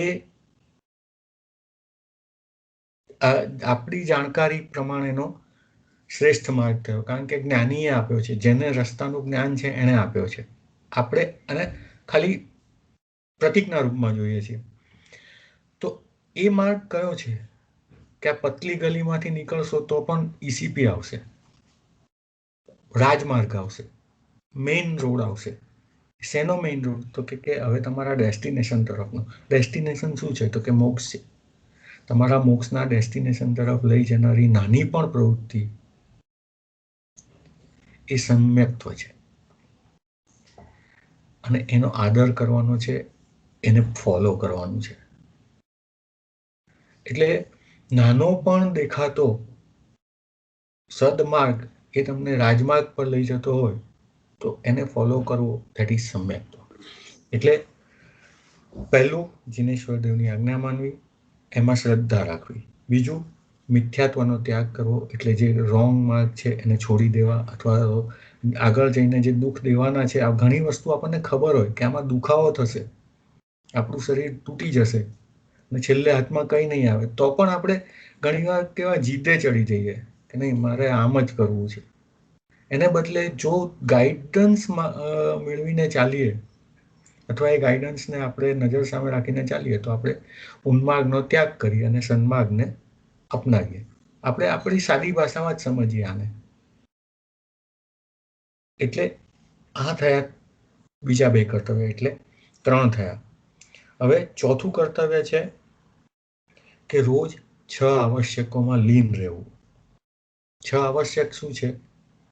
તો કે સામાયિક, ચૌસઠ્ઠો, વાંદણા, પરિક્રમણ, પચખણ અને કૌશલ. હવે એક વસ્તુ છે ને અત્યંત ઉપયોગી છે. સામાયિક એટલે સમતા આવે, પચખાણ એટલે ત્યાગ આવે, વાંદણા એટલે વિનય આવે, પ્રતિક્રમણ એટલે પાપોથી પાછા હટીએ. આ બધું આપણે વંદિતુ સૂત્રમાં વિસ્તારથી જોયું જ છે. આપણે આ 6 આવશ્યક જે છે એ આપણે વિસ્તારથી જોયા છે. એટલે શ્રાવકનું કર્તવ્ય શું છે કે ઔષધ લીધો અથવા તો રોજિંદામાં પણ 6 આવશ્યકો કરવા જોઈએ, જેનાથી તમારી ધર્મ ભાવના દ્રઢ થશે, તમારો માર્ગ તરફનો વિશ્વાસ વધશે અને સન્માર્ગનું આપણે અનુકરણ કરશું. એટલે એ 6 આવશ્યકોને પાળવા પ્રોપરલી એ આપણું ચોથું કર્તવ્ય. પાંચમું કર્તવ્ય છે પર્વોમાં પૌષધ. એટલે સમજો કે 5 તિથિ પૌષધ લેવો એ શ્રાવકનું કર્તવ્ય છે.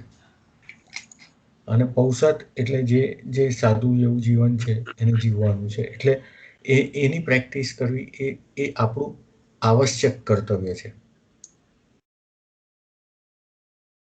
શ્રાવકનું આવશ્યક કર્તવ્ય એ છે કે સાધુ થવા તરફના માર્ગ પર ચાલવું. એટલે એ પાંચમું કર્તવ્ય થયું કે પર્વના દિવસે પૌષધ કરવો. પૌષધ આપણે સમજી લીધું કે શું હોય છે, બરાબર. હવે આગળ ચાલીએ. છઠ્ઠું, સાતમું, 8મું ને 9મું કર્તવ્ય છે દાન, શિયલ, તપ અને ભાવ. આ બધાને આપણે વિગતથી સમજેલા છે, છતાં બી આ સૂત્રના રિલેવન્સમાં આપણે સમજીએ કે દાનને સૌથી પહેલું કેમ મૂક્યું કે દાનથી સંકિત નિર્મળ થાય. જે દાન એટલે શું? તો કે મારી પાસે છે એ આપી દેવું. આપી દેવાની જ્યારે ભાવના થાય ને ત્યારે એ નિર્મળતા તરફ લઈ જાય, પ્યોરિટી આવે એમાં. તમારા કોઈ પણ કાર્યમાં પ્યોરિટી ક્યારે આવે? આપવાની ભાવના આવે, સામેવાળાનું હિત કરવાની ભાવના આવે, ત્યારે એ પ્યોરિટી આવે. એ પ્યોરિટી તરફ જવાની આપણી આ પ્રોસેસ છે. આજે 36 કર્તવ્યો છે, પ્રોસેસ છે. એટલે એ પ્રોસેસમાં દાન પહેલું. અને દાન આપવાથી સંકિત નિર્મળ થાય અને દાનેશ્વરી હંમેશા સદગતિનો ભાગી બને. સાચા મનથી કરેલું દાન આપણે ખબર છે કે શાલીભદ્ર નું આપણે દ્રષ્ટાંત ખબર છે કે એને ખીર વરાવી મુનિને, પણ એટલા નિર્મળ ભાવે વરાવી કે એને પુણ્યનો અખૂટ બંધ કરાવી અને એને 99 પેટીઓ રોજ મોકલે દેવ, એવી પુણ્યની પરાકાષ્ઠા એણે ઊભી કરી. આ છે દાનનો મહિમા.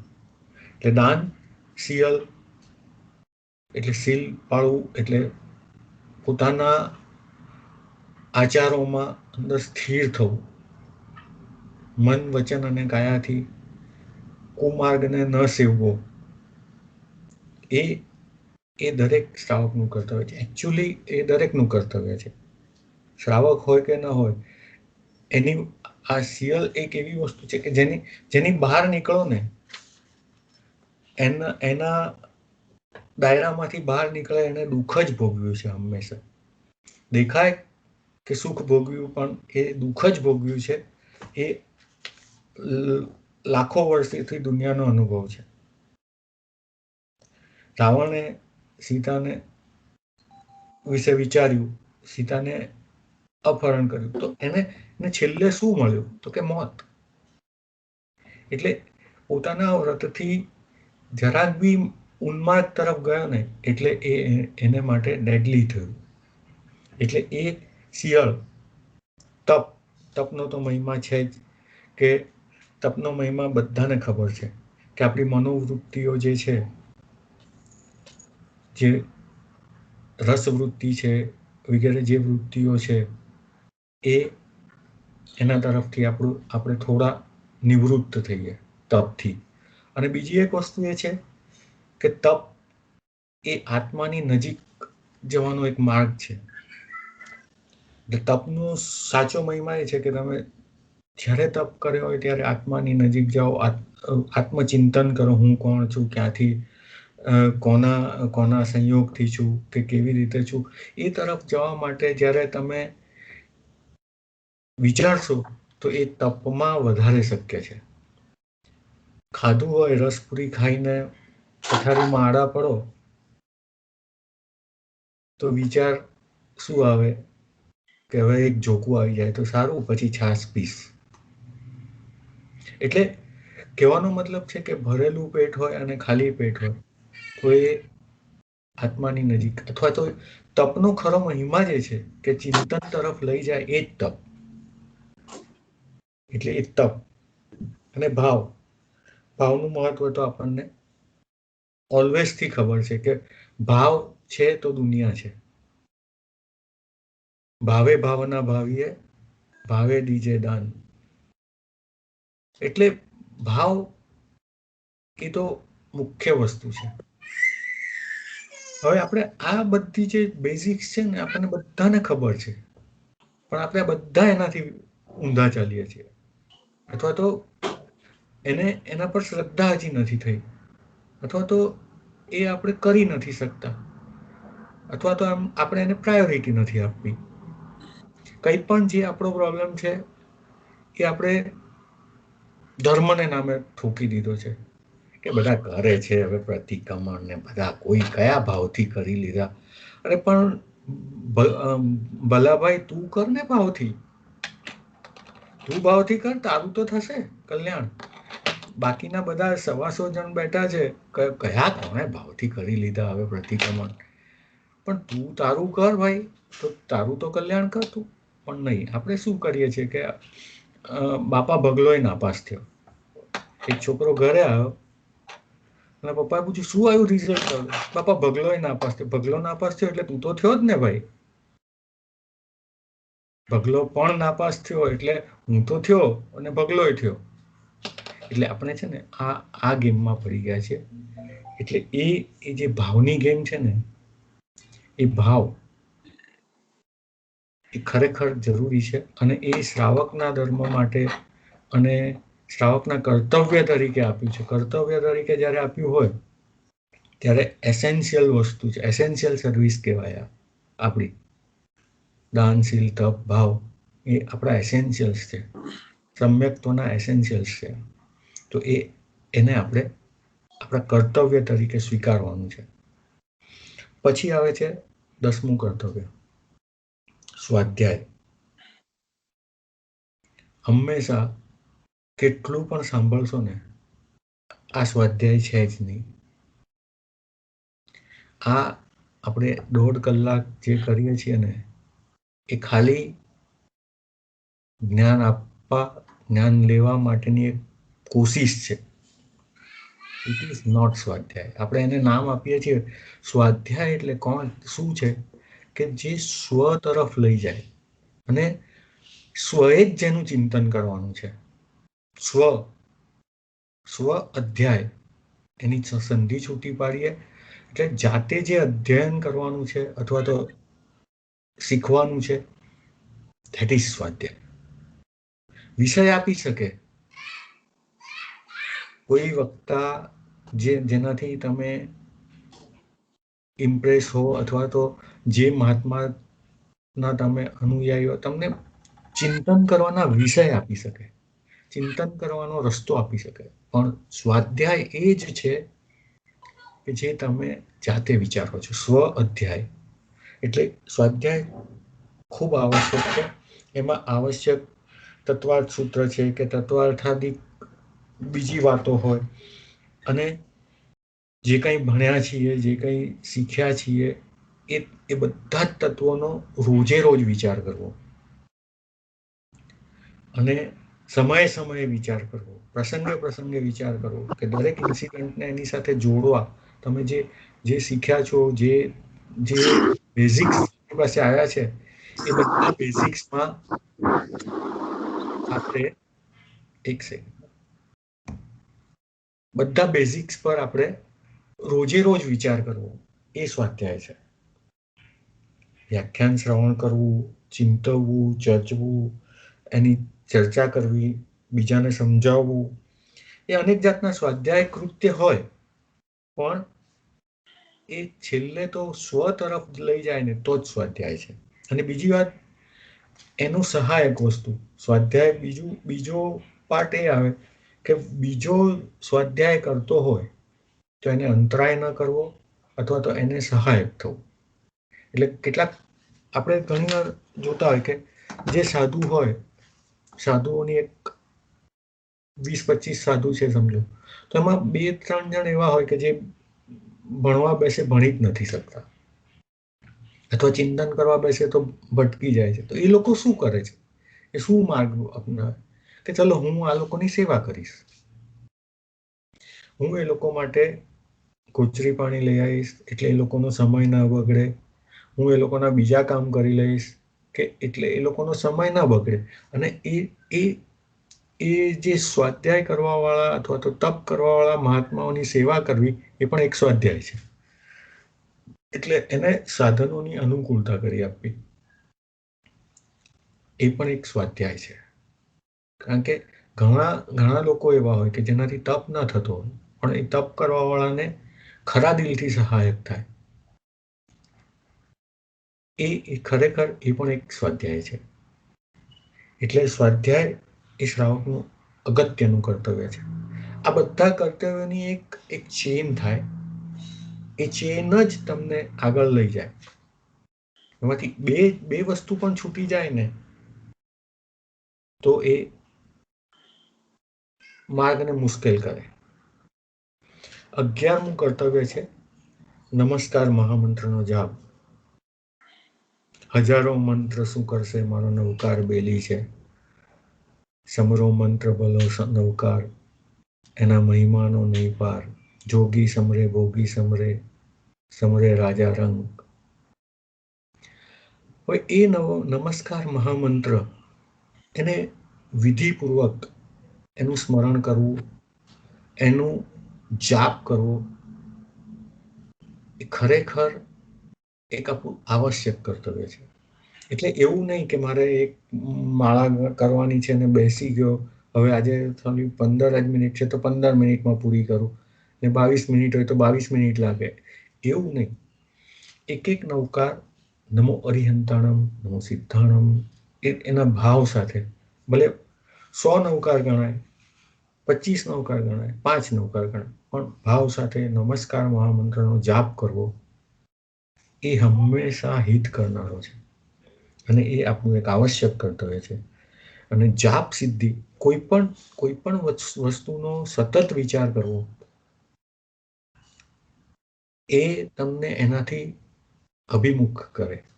અથવા તો કોઈક માણસ સતત વિચાર્યા કરે કે મારે આવી રીતે જ રમવું છે ગેમ, મારી ગેમ આવી થવી જ જોઈએ. કોઈ પ્લેયર હોય, હું છગ્ગો કેમ ના મારી શકું, અને સતત એનું ચિંતન એમાં ચાલતું હોય કે મારે 30 બોલમાં 100 રન કરવા જ છે બસ. તો એક ટાઈમ એવો આવે કે એ કરી શકે, પણ એને માટે શું હોય તો કે એનું સતત સ્મરણ એ હોય. એવી રીતે મંત્ર જાપનું મહત્વ શું છે કે સતત મંત્રનો જાપ થાય ને તો એ સિદ્ધ થાય, એમ કહેવાય. સિદ્ધ થાય એટલે લિટરલી સિદ્ધ ના થાય કે ભાઈ પછી તમે બોલ્યા અને પેલું આબરા કડાબરા થઈ જાય, એવું નથી. પણ એ મંત્ર તમારા અંદરના અણુમાં વ્યાપ્ત થાય, આત્માના દરેક પ્રદેશો સાથે સંકળાય, અને એ તમને આગળ જતા ભવાંતરમાં સાથે આવે. મંત્ર જાપનું મહત્વ શું છે? અને મંત્ર આપણે ત્યાં તંત્ર, મંત્ર, યંત્ર એમ જે બધા માર્ગો છે એમાં મંત્ર માર્ગ સૌથી શ્રેષ્ઠ કેમ છે તો કે એ ભવાંતરમાં પણ સાથે આવે છે. તંત્ર શું છે તો કે તંત્ર એ અત્યારે તમારું કામ સિદ્ધ કરી શકે, તમારું ઇમિડિયેટ પર્પઝ સોલ્વ કરી શકે. તંત્ર વિજ્ઞાન છે એ ઇમિડિયેટ પર્પઝ સોલ્વ કરે. મંત્ર વિજ્ઞાન છે એ ભવાંતરોમાં પણ સાથે આવવાનું છે. એટલે નમસ્કાર મહામંત્રનો જાપ એ ધર્મરૂપ ક્રિયા છે. અને બીજી એક વાત થાય કે જ્યારે તમે મંત્ર જાપ કરો ત્યારે તમે બીજા બહારના પદાર્થોમાંથી તમારી જાતને પાછી ખેંચો છો. એટલે તમે એના તરફ બહારના જે પાપ સ્થાનકો છે એનાથી એકવાર તો દૂર થાવ છો. એટલે તમારા પાપ અટકે છે અને મંત્ર તમારા આત્મા સાથે આત્મસાત થાય છે. એટલે એ ભવાંતરમાં તમારી સાથે આવવાનું છે. એટલે હવે આપણે એમ શ્રદ્ધાથી કરીએ છીએ, ઘણી વાર કેવું અંધશ્રદ્ધાથી ગણે કે બહાર નીકળતા તો 3 નૌકા ગણીને નીકળવાનું, પણ તો પણ એ હિત કરે છે. પણ આત્મશ્રેયાર્થે કરશો વધારે હિત કરશે. પર્પઝ આપણો અલ્ટિમેટ ગોલ હોવો જોઈએ. અલ્ટિમેટ ગોલ સાથે કરશું તો અલ્ટિમેટ ફળ આપશે. અને 100 રૂપિયા કમાવા માટેનું કામ કરશું તો 100 રૂપિયા આપશે. રસ્તો એક જ છે. એટલે એ મંત્ર નમસ્કાર મહામંત્રનો જાપ કરવો. અને એમાં જ્યારે આપણે સામાયિક વગેરે લઈને બેઠા હો અથવા તો ઔષધ વગેરે લીધા હોય તો એક્સ્ટ્રા સમય જે આપણી પાસે વધે એને શું કરવાનું? સ્વાધ્યાય એટલે સતત માણસ સ્વાધ્યાયમાં નથી રહી શકતો. જ્યારે જાપ કે મંત્ર જાપમાં તમે કલાકો સુધી કરી શકો. એટલે અને મંત્ર જાપ સાથે કાયોત્સર્ગ થઈ જાય. એટલે એ મંત્ર જાપ સૌથી ઇમ્પોર્ટન્ટ છે. પછી શ્રાવકનું 12મું કર્તવ્ય છે પરોપકાર. પરોપકાર એટલે પવિત્રતાને તજ્યા વગર બીજાને સહાયરૂપ થવું, એનું નામ પરોપકાર. પોતાની પવિત્રતા, પોતાના એથિક્સ, પોતાના જે કામો છે એમાં મક્કમ રહીને બીજાને મદદરૂપ થવું, એને પરોપકાર કહેવાય. એ પરોપકાર નથી કે આ ખાટકી બિચારો એનાથી એકલાથી નથી આ પાડાનું વધ થાય તો હું એને મદદ કરું, એક બિચારા ખાટકીની મદદ થઈ ગઈ. એ પરોપકાર નથી. અથવા તો કોઈ પાપની પ્રવૃત્તિમાં પડ્યો હોય એને તમારે એન્કરેજ કરવો અથવા તો સહાયક થવો, એ પરોપકાર નથી. પરોપકાર એ છે કે તમારી પ્યોરિટી, તમારી પવિત્રતા, તમારાપણું જે છે, તમે શ્રાવક છો અથવા તો તમે એક મનુષ્ય છો અથવા તો એ છો, એમાં મક્કમ રહીને બીજાની મદદ કરી શકાય સન્માર્ગ તરફ લઈ જવામાં, તો એને પરોપકાર કહેવાય. એટલે સાધુઓ પણ પરોપકારી હોય, પણ શેમાં હોય? સાધુ તમને એમ કે તું આ મેચ મેકિંગ ચાલુ કરે સાધુઓ, તો પરોપકાર તો થાય જ ને. કે આ ફલાણાની છોકરી છે, આ જયંતિભાઈની છોકરી સાથે આ રમિકભાઈના છોકરાનું કરાવી દેવું, તો પરોપકાર તો થયો જ ને. એમને તો બિચારાને ક્યાં સ્વાર્થ છે? પણ ના, પોતાની પવિત્રતાને ત્યાગ્યા વગર બીજાના હિત માટે ની પ્રવૃત્તિમાં જ જોડાય, એને પરોપકાર કહેવાય. એટલે આપણે છે ને પરોપકારમાં પણ ડેફિનેશનમાં થોડા હલી ગયેલા છીએ. એટલે એ હલી ગયેલી ડેફિનેશન વાળો પરોપકાર નથી. આ મારા જીવનું કલ્યાણ થાવ ને સામેવાળાનું પણ કલ્યાણ થાવ, એ ભાવના સાથેનું કરવાનું છે. પોતાના સિદ્ધાંતો, પોતાના નૈતિકતા, પોતાનું જે ગુણો છે એને ક્યાંય બાંધછોડ કર્યા વગર પરોપકાર કરવો, એ ખરેખર પરોપકાર છે. આટલા બિચારાને અત્યારે દારૂ નથી મળતો, સમજો લોકડાઉનમાં, તો એને એક બાટલીનો બંદોબસ્ત કરી આપવો એ પરોપકાર નથી એમ. એટલે આ આપણે આપણા દરેક પરોપકારની પ્રવૃત્તિને ઇવેલ્યુએટ કરવાની જરૂર છે અને વિચારપૂર્વક એક પરોપકાર ઓછો થશે તો ચાલશે, પણ આપણા સિદ્ધાંતની બાંધછોડ વાળો પરોપકાર નકામો છે. 13મું કર્તવ્ય છે જૈણા અને યત્ના. આપણે નેક્સ્ટ ટાઈમ રાખીએ કે નેક્સ્ટ ટાઈમ કરો ને. હા, નેક્સ્ટ ટાઈમ રાખીએ. હવે આમાં આપણે કઈ કોઈને પ્રશ્ન હોય કે આ કઈ વિચાર હોય પોતાના અલગ, તો એ રજૂ કરે 2 મિનિટ 5 મિનિટ. સંદીપભાઈ જય જિનેન્દ્ર. તમે આપણે આ સ્ટાર્ટ કર્યું આજે, એમાં તમે પૌષદની થોડુંક ઇનિશિયલ ભાવના આપી હતી ઓર ભૂમિકા આપી હતી.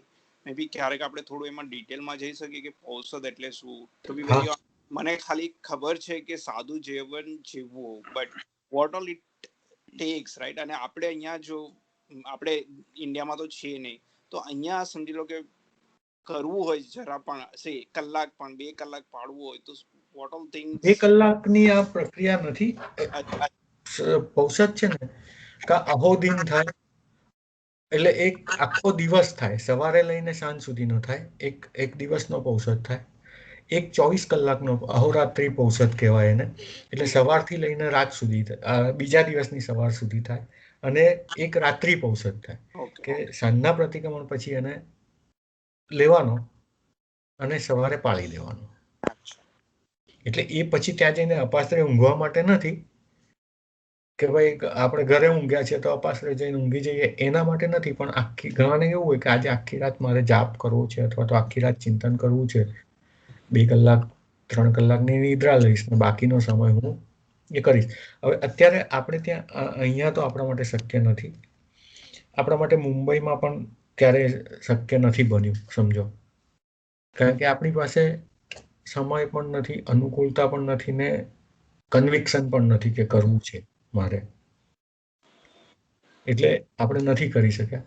આમ પહેલાના સમયમાં અમે કદાચ ગામડામાં રહેતા હતા તો કરી પણ શક્યા છીએ કે પર્યુષણમાં 8 દિવસ નાના હતા તો સમજો બધા છોકરાઓ કરે છે તો આપણે કરીએ.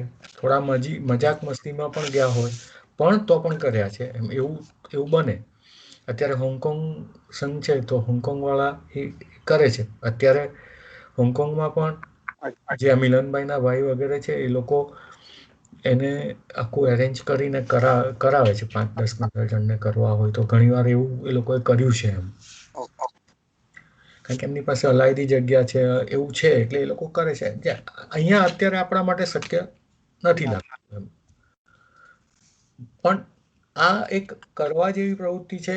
અને સવારે સમજો તમે સવારનું પ્રતિક્રમણ કર્યું, એના પછી તમે ઔષધ ઉછર્યો, પછી આખો દિવસમાં પરિલેહન, તમે જે લિમિટેડ વસ્ત્રો, લિમિટેડ સાધનો છે તમારા, એને પણ પૂજવા પ્રમાજવા, એવી રીતે આખા દિવસની પ્રવૃત્તિ છે. આપણે સાધુની જોઈએ છીએ, એક્ઝેક્ટલી એવું છે. એની ડેપ્થ સાધુ કરતા ઓછી હોય, કારણ કે સાધુ મહાવ્રતધારી હોય, જ્યારે આપણે અણુવ્રતધારી હોય. એટલે એ લેવલથી થોડી લો થાય. પણ આ એક પાઠશાળા છે, સાધુ જીવનની પાઠશાળા છે. એટલે એ ખરેખર અનુભવવા જેવી એક વસ્તુ છે. એમાં તમારે કોઈ સાંસારિક પ્રવૃત્તિ કરવાની નથી, કોઈને ઇન્સ્ટ્રક્શન્સ આપવાના નથી. આવીને, એટલે સાચો પૌષદ કરવો હોય ને આવીને ઘરેથી પૂછે કે પપ્પા પેલી ચાવી ક્યાં મૂકી છે, તો એ કે કાલ વાત, એમ એવું છે. અને એવી રીતે ઘણા કરી શકે છે, એટલે એવું નથી. અમે નાના હતા ત્યારે, અમે પણ નાના હતા ત્યારે 64 પૌરી પૌષદ કર્યા છે કે 8 દિવસ પર્યુષણમાં પણ. અને ત્યારે શું પેલું, આમ તો ઔષધ સાથે ઉપવાસ આવે. આમ જનરલી શું હોય, ઔષધ સાથે ઉપવાસનું વ્રત હોય, એટલે સવારે લો તો બીજે દિવસે સવાર સુધી તમારો. પણ અમે નાના હતા તો બધા કેવું એકાશનું કરવાનું હોય, એટલે એકાશનું કરવાનું એની બી એક મજા હતી. પેલું ત્યારે તો ગામડામાં પેલા ચોમાસામાં રસોડા પણ ના ચાલતા, જે અત્યારે બધું જે સિસ્ટમ છે ને કે મારા સાહેબનું ચોમાસું હોય તો રસોડું ચાલતું હોય, એકાસના ચાલતા હોય, એ બધું પણ નહોતું. એટલે આપણા જ ઘરે જવાનું. એટલે ધારો કે આપણે કાકાનો છોકરો હોય તો એક ઘરે કરાવે કે આ મારા ઘરે આ વખતે આજે એમનું એકાસનું રાખશું, એટલે ઘરે જવાનું. એની એક અલગ જ મજા હતી, મસ્તી. એક પ્રેક્ટિસ. હા, એટલે ત્યારે તો નાનપણમાં તો મસ્તી માટે પણ કર્યા છે. એટલે મસ્તી ને આનંદ બધું હતું કે ભાઈ બધા દોસ્તારો ભેગા થાય, થોડી વાર પેલા ઠલ્લા માત્રા માટે જવાનું હોય તો છેક ગામની બહાર ગોંડરે જવાનું હોય તો એની એક, એટલે એ મસ્તી જ હતી બધી. પણ છતાં બી એમાં બેઝ તો શીખવા મળ્યો જ કે ક્યાંય પણ જઈને આવ્યા, સમજો બહાર પણ જઈને આવ્યા તો ક્રિયા સમિતિ, ભાષા સમિતિ, એટલે એ જે પ્રાયશ્ચિતના સૂત્રો, એ બધું જે છે અત્યારે આપણને પ્રતિક્રમણમાં ઘણા લોકો જાય છે બાથરૂમ વગેરે, તો બી એમને નથી ખબર કે એની શું સિસ્ટમ છે, કારણ કે પૌષધ નથી કર્યો.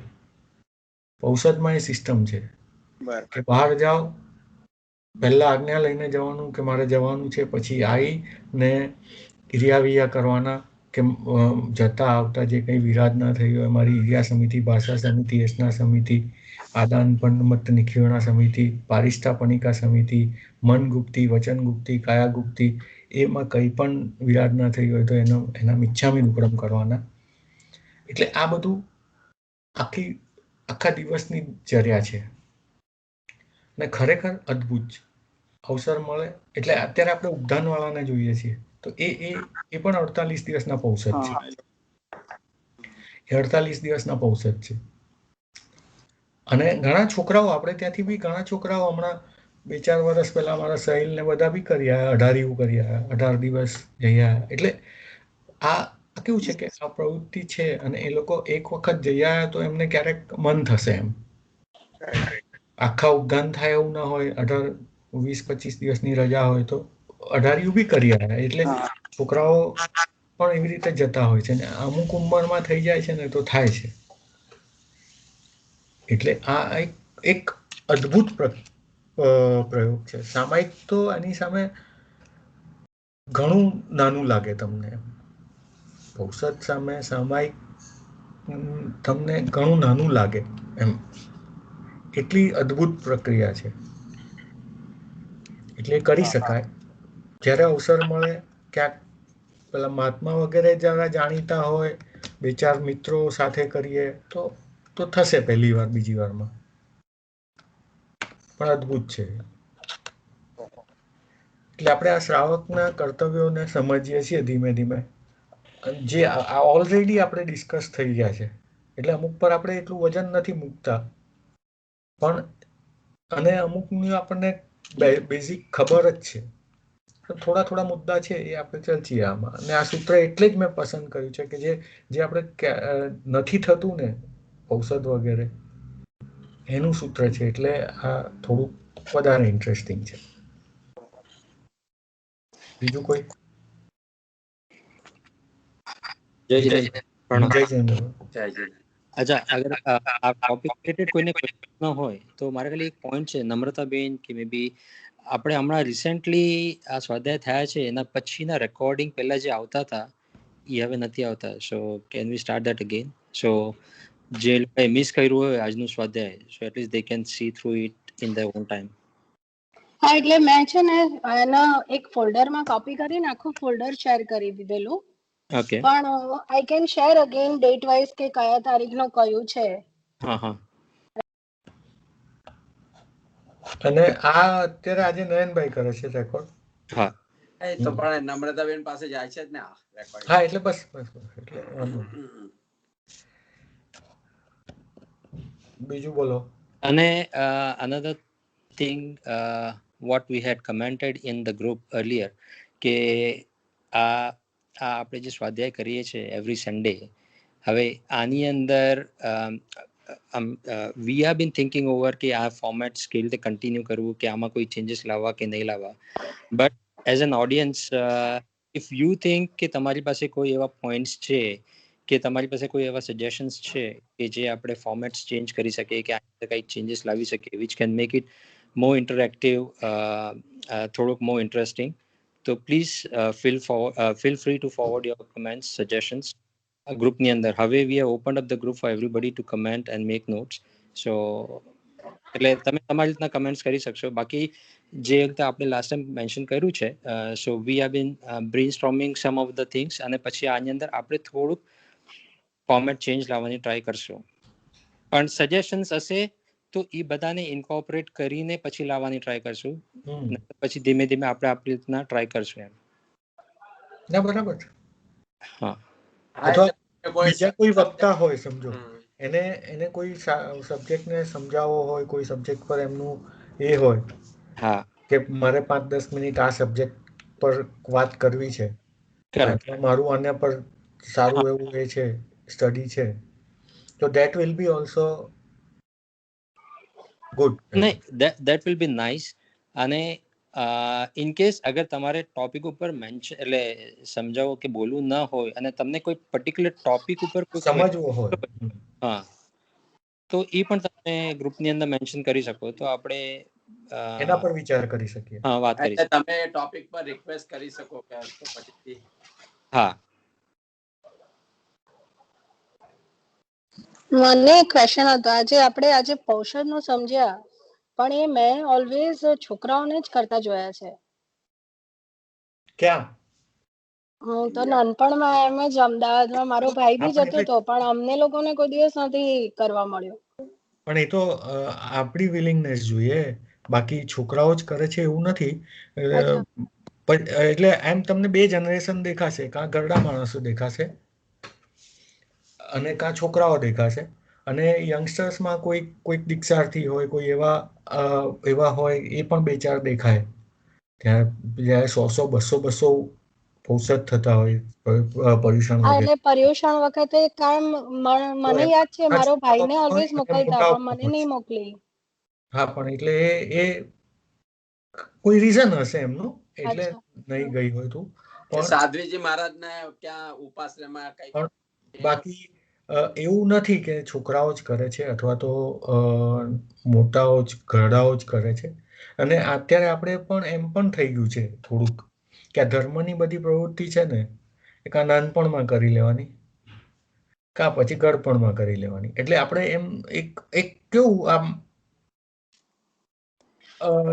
એક કાયદા જેવું થઈ ગયું છે આપણું હવે ધીમે ધીમે. હા, એટલે થોડું એવું થાય છે. અને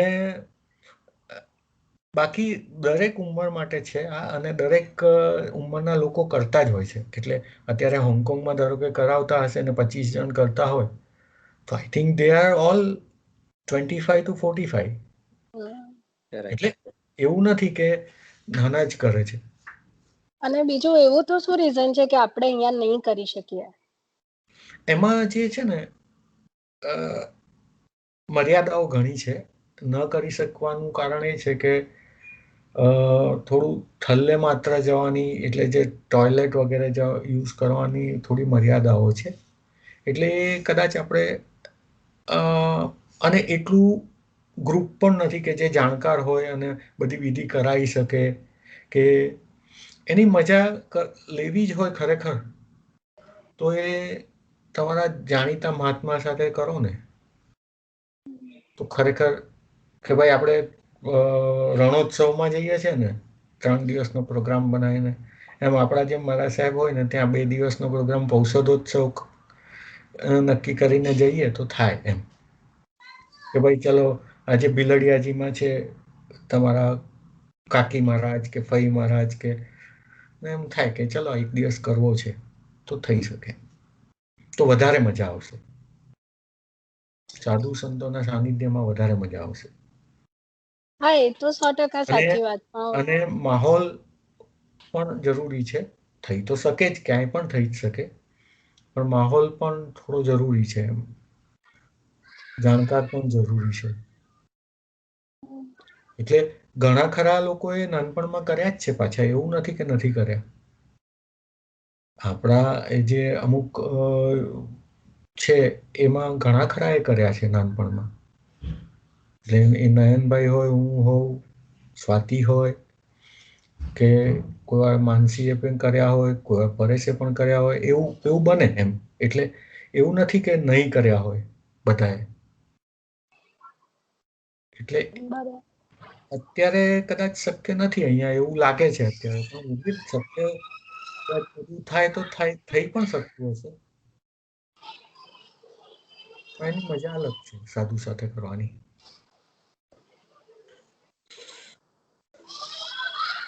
કે છે કોઈને સવાલ હવે? ના બસ. નયનભાઈ, આજે તમે ટોપિક મૂકેલો ને, તો I think it has generated some interest. એટલે આપણે જોઈએ છે આજે થોડા વધારે લોકો છે, એટલે probably we can continue that કે નેક્સ્ટ વીક આ ટોપિક રહેશે. એવી રીતે એકાદ દિવસ આગળથી મૂકીએ તો સારું રહેશે. અને Hiteshbhai, this was one of the suggestion I think અમે લોકો ડિસ્કસ કરેલો, તો ટ્રાય કરીશું મૂકવાનું. નહીં, એટલે આજે આપણે હતા એટલે ઓલમોસ્ટ લાઈક 12 જણ એક ટાઈમે હતા, 12 કે 13 જણ. So that was good. I had something to say. ના, એટલે તમારે પણ કોઈ ટોપિક હોય તો તમે મને કહો, એના પર તૈયાર કરું. Sure. મારી પાસે એક આ ચોપડી છે, આઈ થિંક નમ્રતાએ વાંચી છે. I had passed it to her. Namrata, can you suggest how we can share this with everybody? It's a very, very, very interesting book, but I don't know how to. તમારે scan કરવી પડે ને, scan કરીને પછી મુકાય. ના, એટલે એ ચોપડી એવી છે કે એમાં they say it is qualities of an uttam purush,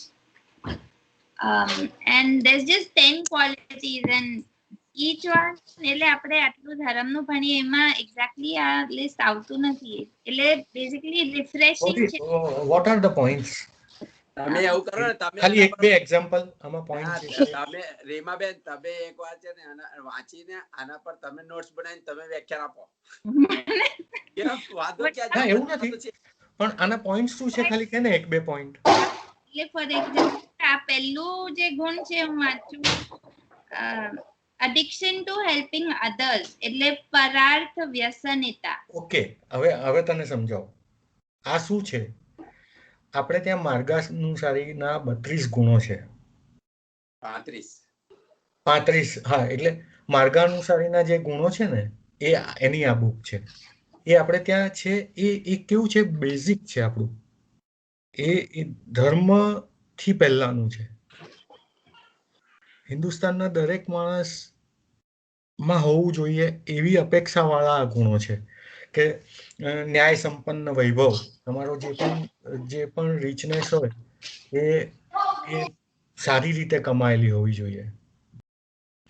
પરાર્થ રસિકતા, એટલે જે તે આ કીધું ને કે બીજાનું પરોપકાર કરવા માટેની એડિક્શન હોવું જોઈએ, એ પરાર્થ રસિકતા કહેવાય એને આપણી ગુજરાતી ભાષામાં. એટલે આ માર્ગાનુસારીના ગુણોની બુક છે. એ પણ ક્યારેક થઈ શકે આપણે ડિસ્કસ. એટલે કદાચ આમાં વધારે સારી રીતે સમજાવ્યું હશે, એ પોસિબલ છે. પણ એ હું તમને ચોપડી પાસ કરું અગર તમને યોગ્ય લાગે તો. ના, ચોક્કસથી. એમ કે દર ગુણ માટે 2-3 પાના છે, એટલે નાનકી ચોપડી છે પણ ઇટ્સ ક્વાઇટ ગુડ. આ કેવું છે આ બુકમાં, એટલું સિમ્પલ વે, સરસ વસ્તુ, આમ બહુ સિમ્પલ વસ્તુ છે જેને બેઝિક અન્ડરસ્ટેન્ડિંગ લેવી હોય તો it has explain that 10 points in a very nice way. એ ચોપડીમાં એ લોકોએ ખાસ ઇન્ટ્રોડક્શનમાં લખ્યું છે કે તમે એકલા વાંચીને મૂકી ના દેતા, you share it with your community, એટલે and you discuss on it. Who is the author, by the way? એટલે મને મારા જે મહારાજ સાહેબ ફ્રેન્ડ છે એમણે. એવું નથી કહેતો, હું શું કહું છું કે એ ઓથર થી કોઈ વાર મળતી હોય ઓનલાઈન તો જોઈ જોઈએ. હું પૂછીને એમને એમનું ડિસિપલ ઓફ, એટલે બધું લાંબુ નામ લખી છે. હું મેસેજ કરું કે ફોટો મોકલો ગ્રુપમાં. થઈ શકશે. આ માર્ગાનુસારીના ગુણોની વાત છે. હા, એ મારા જે મહારાજ સાહેબ ફ્રેન્ડ છે, મારા જેવડા છે, એમણે 6-7 વર્ષથી દીક્ષા લીધી છે, એમણે જ મને આ ચોપડી. ના, પણ સારી છે બુક. આ માર્ગાનુસારીના ગુણ એટલે તમે માણસ તરીકે હું માનવ થાઉં તો ઘણું, એ જે છે ને કે ભાઈ હું પહેલા માણસ બનું પછી ધર્મ આવે એમ, એ એનો આ બેઝિક છે. હું શેર કરું કોઈ રીતે પછી હા આપણે હા હા હા. માંગલે. નમો હરિયંતાણમ, નમો સિદ્ધાણમ, નમો આર્યાણમ, નમો વૈચાયણમ, નમો લોહે સવ સાવણમ, એસો પંચ નમુકારો સૌ ભાવ પ્રણાશનો મંગળાણં ચ સર્વે સિંબળવં હવૈ મંગલમ. ચત્તારી મંગલમ હરિયંતા મંગલમ સિદ્ધા મંગલમ સાહુ મંગલમ કેવલી પન્નતો ધમ્મો મંગલમ. ચત્તારી લોકોત્તમા હરિયંતા લોકોત્તમા સિદ્ધા લોકોત્તમા સાહુ લોકોત્તમા કેવલી પન્નતો ધમ્મો લોકોત્તમા. ચત્તારી શરણમ ભવજામિ હરિયંતે શરણમ ભવજામિ સિદ્ધે શરણમ ભવજામિ સાહુ શરણમ ભવજામિ કેવલી પન્નતો ધમ્મો શરણમ ભવજામિ. ઉપસર્ગાક્ષયમ યાન્તિ ચિદ્યન્તે વિઘ્નવલય મન પ્રસન્નતા મેતિ પૂજ્યમાને જિનેશ્વરે. સર્વ મંગલ મંગલમ સર્વ કલ્યાણ કારણમ પ્રદાનમ સર્વ ધર્માણમ જૈનમ જયતિ શાસનમ. બોલો મહાવીર સ્વામી ભગવાન કી જય. વિનાજ્ઞા વિરુદ્ધ કઈ બોલાવે જય તો જિનેન્દ્ર. ચાલો. જય જિનેન્દ્ર. જય જિનેન્દ્ર. જય જિનેન્દ્ર. જય જિનેન્દ્ર.